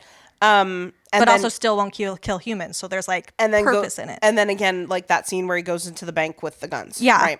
And also his whole monologue that he gives about how like his father changed one day and became like super abusive to him, which I didn't super get the significance of, but thematically is doing something about like violence and like inherited trauma or something. And also had a weird religious thing because it seemed like he was taking him down to the river to get baptized or something, and then around then is when he started beating his kid. I don't know. I feel like there's a lot going on in that monologue that I did not pick up on. Right. Maybe because I was a little bit distracted by being like, oh, Roddy, he's doing his acting. Yeah, it's his big acting. Monologue. Look at him go. Look at him go. He's acting. Yeah, I think you're right. Yeah. Yeah, I don't know. Yeah, they're definitely saying something about violence, and like what exactly that is, I don't know. Is maybe a little muddled in places. Yeah. And like Holly's role in violence as like somebody who does get the upper hand on Nada and by then like defenestrates him, pushes him out a window.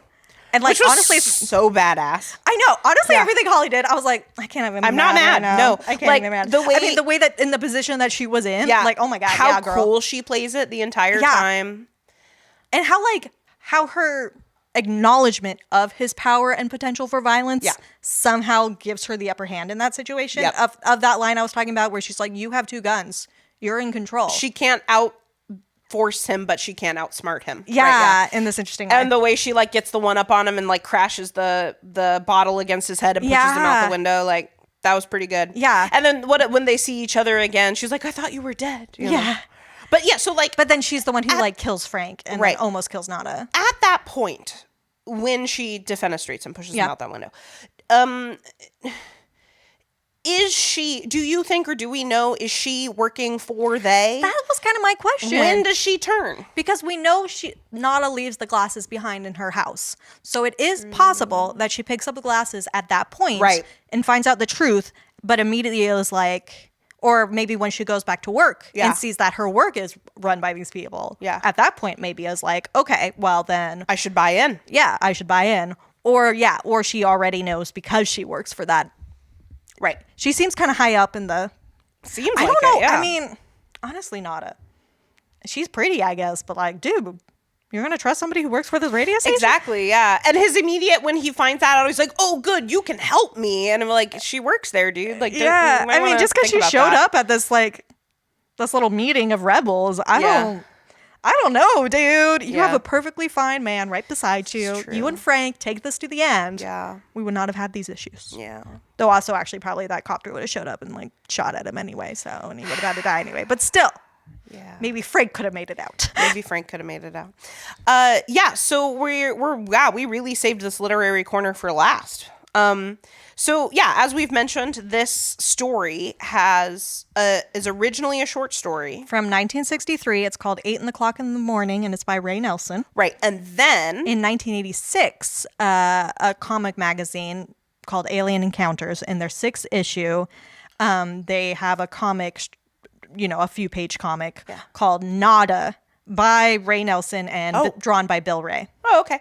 And then in 88 comes the film. Yeah. Fantastic. And I don't know if it was explicitly said, but I think the comic is how John Carpenter became familiar with the story. Oh, okay. Not the short story. Okay.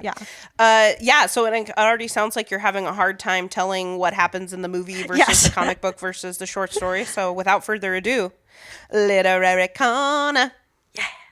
Okay. Yeah, because it's pretty similar. Obviously, the name is the same. It's Nada from the beginning.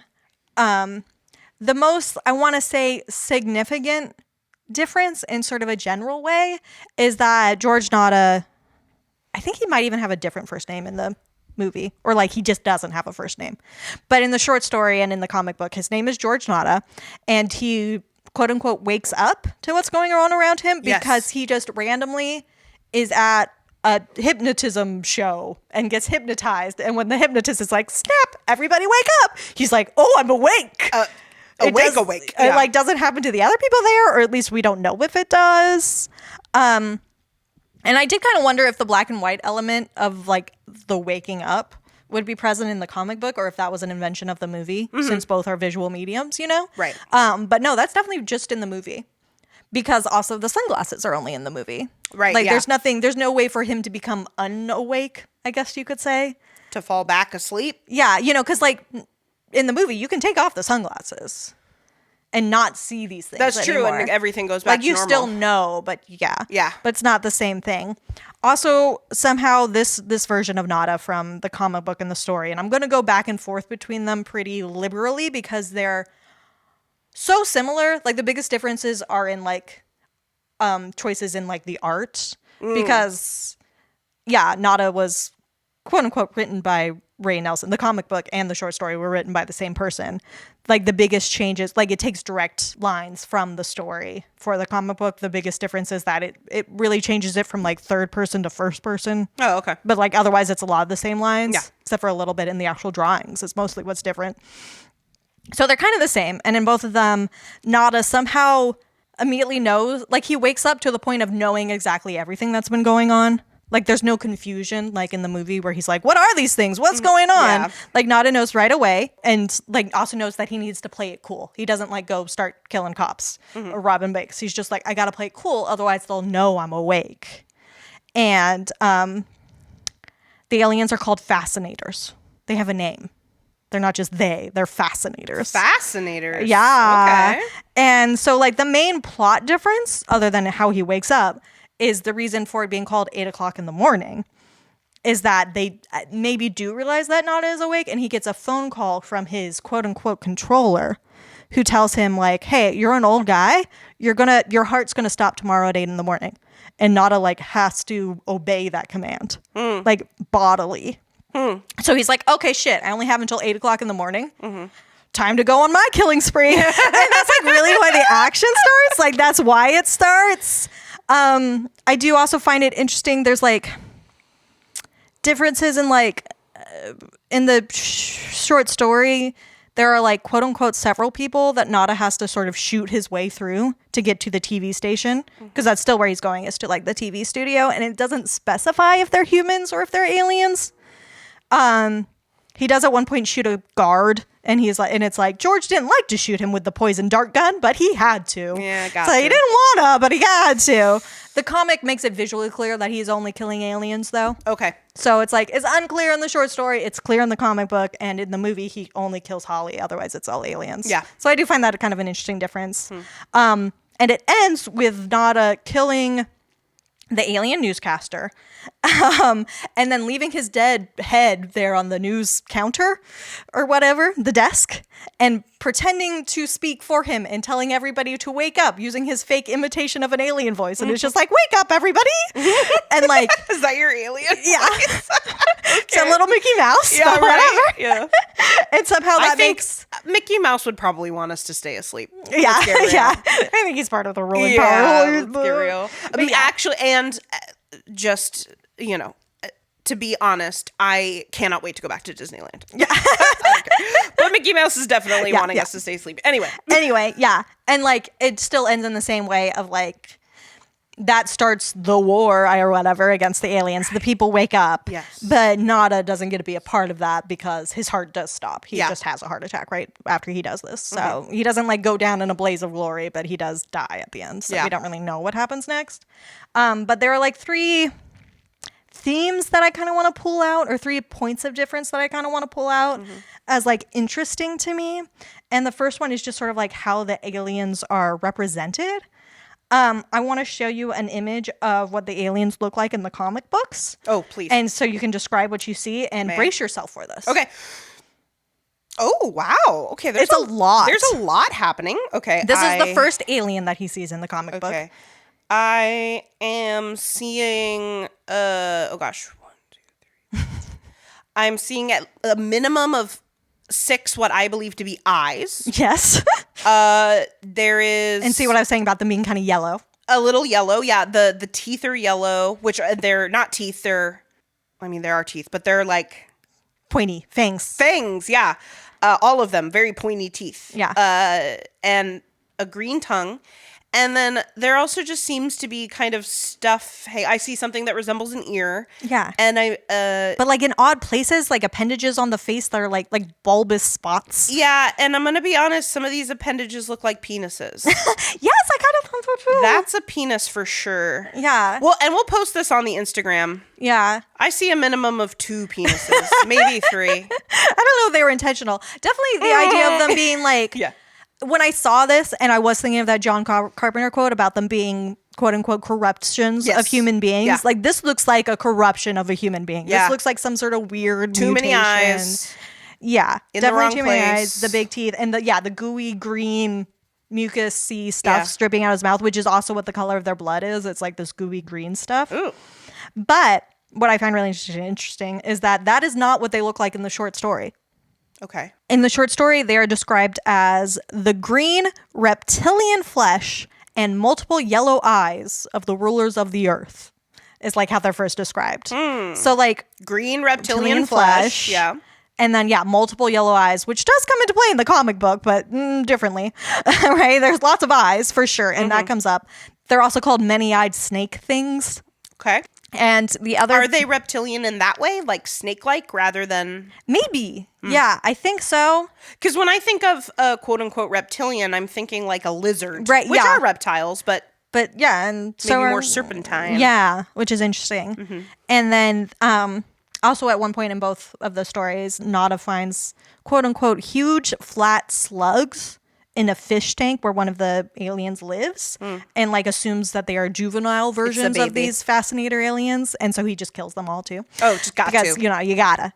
He really does just start killing every alien he sees. Once he realizes he's gonna die anyway, he's just like, oh, there's an alien, shoot, go, and does the same thing of like picking up the cop's gun. He like gets guns from them, but they're poison dart guns. Okay. Because that's what the aliens use. Okay. The fascinators.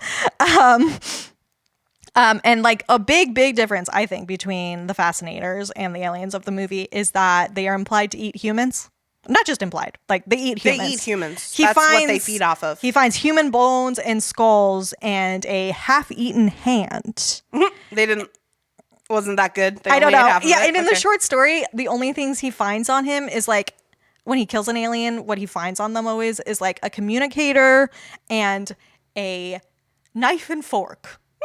So like eating, but that is not in the comic book. Though they are still eating them in the comic books. Yeah. And I do find it interesting that they're like kind of, like messy about it. Like they're just leaving a half-eaten hand behind. Yeah. And also that's idiots. Like, they're just eating them straight and just leaving bones behind. You're not like preparing a nice roast or something. Yeah. I don't know. And it's clear that it's like, it's making the aliens more monstrous because they're eating us, and like that's explicitly their goal is to like eat. So like the idea of us being cattle is like cattle to be eating. Yeah, like it's still kind of, even though that's not what they do in the movie, like it is still like following the theme of like consumption, right? The aliens are here to consume our resources. Yeah. And in this way, it's literally our consume bodies. us. Yeah. But I do find the movies take a little more like refined or something. Like I enjoy it more. That it's like, they're feeding off of our greed instead of our bodies, I think is a little bit more interesting. So that's one of the big differences I wanted to talk about, is just who they are. But going along with that is like what they are trying to accomplish. Because if their goal is actually to be eating humans, what is the purpose of their propaganda? And I do think it's interesting. I will show you one of the like, this is like on the second page, the first bit of propaganda we see, if you would like to see this from the comic book. I do think it's a great panel. Ooh. Yes. And this is in the movie. Yeah. It's like very much the same as in the movie. Yeah. And it looks similar to the propaganda poster where it's just like a white poster with the black font. Right. Yeah. It says work 8 hours, play 8 hours, sleep 8 hours, marry and reproduce. But the R's in marry are backwards. I know. I don't know why that is. There's a couple of letters backwards. I mean, explicitly, the aliens speak a different language, so I don't know if that's just them having a hard time with our language or something. But yeah. Interesting. Yeah, no, and I also think it's cute. They have like a little doodle on the top that's like maybe one of the fascinators' faces or something. Yeah, okay, that looks... It's like some sort of weird mutation with a lot of eyes. Yes, very. And there's Nada in the corner just being like, oh no! Surprise. Yeah, so it's like, I think the comic book like is very much more explicitly tying their propaganda to like capitalism, because it's like 8 hours work, 8 hours sleep, 8 hours play. Yeah. And also I think that's interesting with the original story being called 8 o'clock in the morning. I don't know that being part of it. Yeah. But I think the short story does something a little bit differently. I mean, they don't have visual cues, so it makes them representing subliminal propaganda. Like it's just a different beast how to do that.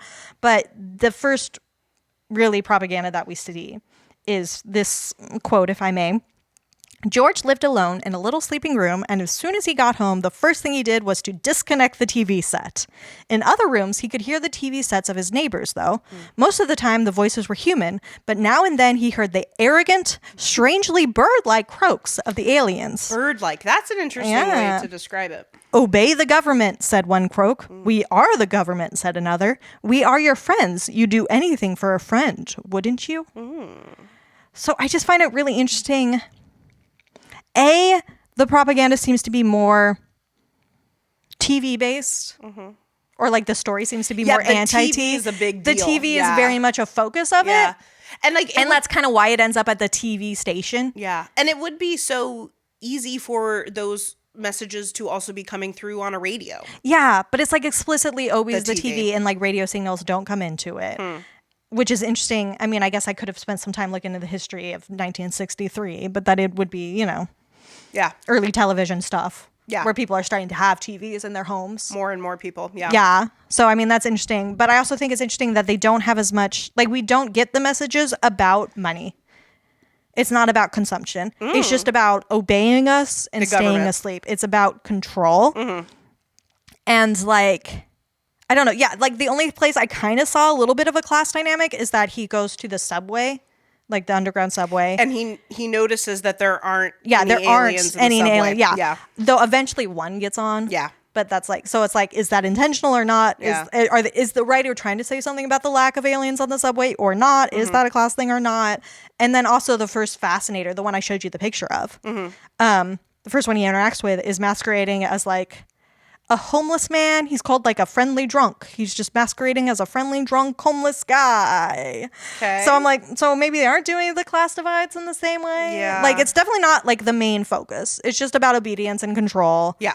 And like maybe money is how they're maintaining that control, but it's not as explicit. It's more explicit that TV is how they're maintaining that control. And we do get an anti-TV message in the movie too. Yeah. But it's not like the main focus in the way. I mean, I think that's also part of why the aliens are called fascinators. Because there's something about TV that fascinates you. And Absolutely. Holds you, that like holds your attention. Yeah. And that is one of the pieces of propaganda in the movie. It says, watch TV. Yeah. And so, there's like this underlying anxiety about like the power of television to like brainwash and subdue the masses. It doesn't even say like watch TV news. It's just like, watch TV, do TV. These mindless things. That are maybe, But I also found it interesting. Become more passive. That other than like, hey, obey us, do what we say, their main message was, we are your friends. And like the more Nada goes around like killing them and like the more it becomes clear that he's awake, the more the aliens start to get desperate and are like, we're your friends. Don't do anything against us because we're their friends. And they start to sound like really desperate and scared about it, which I just thought was like, there's nothing like that. I mean, I guess other than maybe that's how they are acting with the quote unquote power elite, where they're like, we're your friends, we're allies, we're going to help you out, you help us out, we help you out. So there's like this alliance thing, but like, I don't know, it's just different, I guess, because their main goal is to eat them. So they're like, just be subdued, remain calm. Yep. We're super chill, we're not a predator, we're a friend. So that was interesting. And then the main thing I want to talk about actually is gender. Okay. Because Frank does not exist in this movie. In this story, the short story of the comic book. No, Frank does not exist in the short story. It's just Nada. And Holly doesn't exist, but he does have a girlfriend who in the comic is his fiance named Lil. So I guess I will start with showing you the image. How do you like this? That's his girlfriend. That's Nada, and that's his girlfriend. Okay, what do you call it in a? Well, they're called onomatopoeias. Yeah, but in a comic book where it or like a. Oh, I don't know if that probably does have a specific its own word, right? Like does. Think about like old Batman cartoons, where it's like bam, pow, yeah, those things. Zap, yeah, yeah. There's two of these. It says slap and then thud. Do you want me to read this? Sure, yeah. Or just describe it, what you see. Yeah, and then, so it's only 2 columns, right? And then the second column we see, is it supposed to be Nada? Yeah, Nada slaps her. Yeah. And that's his girlfriend, or his fiance, Lil. And then in the second column we see just Nada's hand, which looks old. Yeah. It looks... I think it's tense, like, because he just slapped her. Yeah, right. And then Lil says... What the hell are you up to after just being slapped? And then it says, the slap didn't wake her up. I wondered. And then ... So kind of like with Frank, where he fights Frank to try to get the glasses on him. Yeah. He slaps Lil thinking that will somehow wake her up, but it doesn't. Right. Would you describe what Lil looks like? Oh, Lil's a smoke show. Lil is doing a lot. She's got short hair and bangs, but I mean, like, that waist has to be like, what, 20 inches or something? It's like the size of her wrist. Yeah, and... Versus her boobs that are like the size of her head. Her boobs that are bigger than her head and with prominent nipples as well, for whatever that's worth to you, to the listeners at home. And her attire. She's pretty scantily clad, though it's my understanding she's in her own home. Yeah, so, she answers the door looking like this. Oh, okay. But yeah, it's like... I don't know. I read it as like a t-shirt, like a long t-shirt you might sleep in or something, but maybe it's a dress. And then she has what on her feet? Do you see her feet in that picture? I don't see her feet. Okay. Well, she is wearing black high heels. Oh, okay. With this in her home. Oh, okay. As she answers the door. Yeah, I don't see heels, but that is what she is wearing. And the thighs are thighing. The thighs are thighing. Yeah. It is that classic comic book thing. Yeah, hourglass. Of like lady. Also somehow the anatomy works so that she can twist her body in such a way that we get a good view of her breasts and her ass and her butt, yeah, like at the same time. And it's like bodies don't really work like that because both of those things are so large, that they can't help but take up room. And her waist doesn't exist, so why can't it turn that way? Exactly. Yes. So we don't, like I said, we don't get the Frank fight scene. We get instead Nada slapping his girlfriend to try to get her to wake up. That's what he thinks is going to work. Yeah. Okay. And like he then, because it doesn't work, tries to play it off like he was just joking around. Like it was a joke. Yeah. Like not a big deal. Haha, hilarious. Wasn't it funny that I just slapped you super hard? Yeah. I mean, in the comic, he slaps her hard. Yeah. She falls down. Yeah. Onto like her couch or her bed or something. But still, like it knocks her over. But it's just a joke. It's fine. Don't even worry about it. And then like after he like... one of the neighbors comes over and is like, hey, can you two keep it down in there? So like this is domestic violence to the point that the neighbors are like, hey, shut up. But the neighbor turns out to be, of course, a fascinator alien. Oh, I see. So he kills that alien. Oh, God. That his girlfriend just sees as like her friendly old neighbor guy that lives next door with his friendly old neighbor partner. Yeah. For some reason, there are two aliens living together. Cute. Yeah, I hope they're dating. But Nada kills both of them. That's also where he finds the little the juveniles in the tank, and that they're eating them. And so yeah, because he then kills these people in front of her, and she's fucking frantic. Yeah, he ties her up in the bed sheets and leaves her gagged. Oh, okay. Before he gags her, she says, "Georgie, don't torture me. If you're going to kill me, do it clean." Do it clean. And I'm like, okay. And I just found it like violence against women as like an interesting connecting thread between these. Yeah. Like the violence doesn't actually happen against Holly, but we still get this kidnapping scene with her. She's under threat of violence. She's under threat of violence. As far as she knows. Yeah. But whereas this one is a lot more clear, like very domestic violence. And I also, I really got it like, okay, he leaves his girlfriend just like terrified and gagged in her apartment. Yeah. And then takes her car, so steals a car, and quote unquote driving aimlessly, thinking desperately, searching for some way out. That's what he's doing. He's just driving around. How am I going to get out of this? While he left his girlfriend tied up in her bedroom. Like, what do you think she is thinking right now? Other than desperately, how do I get out of this situation? But there's like no empathy there. There's like no reflection about it. Yeah. Nothing. And we get no follow-up on her in the short story. Oh. We don't know what happens to her. In the comic, we get one final panel of her after everybody is being woken up. We see her seeing the TV and waking up, but she is still bound and gagged. Oh my God, the whole time? Which is weird because he hears on the radio that the murders in her apartment building have been discovered. Oh. And one of those murders happened in her front, like her living room. Yes. So like, what? How is she still bound and gagged? Yeah, right. How did nobody save her yet? Yeah. Will she ever be saved? Lil, like, girl, what? Break up with him. Oh, wait, but he died. Does he die in the comic? Yeah. Good. Lil, you're free. Good riddance, Good Lil. fucking riddance. Yeah. You have to deal with aliens now, but honestly, I will take your nice, friendly neighbor aliens over this motherfucker. Oh my God. No, actually, the ending of the comic book is interesting because it does something with his name being Nada. You know? Yeah. There is something that the short story and the comic book have that the movie doesn't, because it doesn't have those allies for him, where we never actually get confirmation that it's not all just in Nada's head. Oh, yeah. You know what I mean? It could all just be a delusion. Yes. He could have just gone on a killing spree and just beat his girlfriend for no reason. Like, what if the media messages are accurate? Yeah. Yeah. Like, we don't actually know. So it did make me wonder about Nada's name being sort of like nothing he's seeing is true. That, like, that's it. That it's about him being delusional or something. The story is like a third person narrative, which kind of implies that it's true because it even narrates after he dies that the war starts. Right. So it implies truth, but also like, does it? Yeah. And the comic's in first person, so it definitely makes no promises about being true, especially since he narrates himself as he's having his heart attack. And this is where his name comes into play, where like as he's dying of a quote unquote heart attack, we watch his face, like his skin melt away and turn to bone, and then the bones dissolve, and he's like, now I am finally Nada. Oh, and it's like, okay. I don't know, which is a very different take on Nada than like, I don't know. I feel like the movie once again does it better. Overall, the movie does it better. Yeah, does more with it. It has more room, but it's almost like John Carpenter knows what he's doing. Yeah. I don't know. I just think there's something about Nada being like, yeah, this underdog, nothing, underclass guy that, you know, is just going to be used as cattle, as like labor force or whatever. But like, that's what makes it more admirable that this nothing can then cause so much damage to the aliens, that like it's like them underestimating him that allows him. Yeah. That's their undoing, is that they see him as nothing and all those other people as nothing.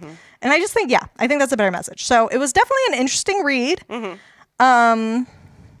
Much as, the same as with The Thing, John Carpenter kind of does it better. Yeah. Because he just understands characters better. Yeah, he knows what he's doing. I mean, the storylines, the plot lines are kind of similar or even the same in some spots, but like the characters are just so much better in John Carpenter's hands. Yeah.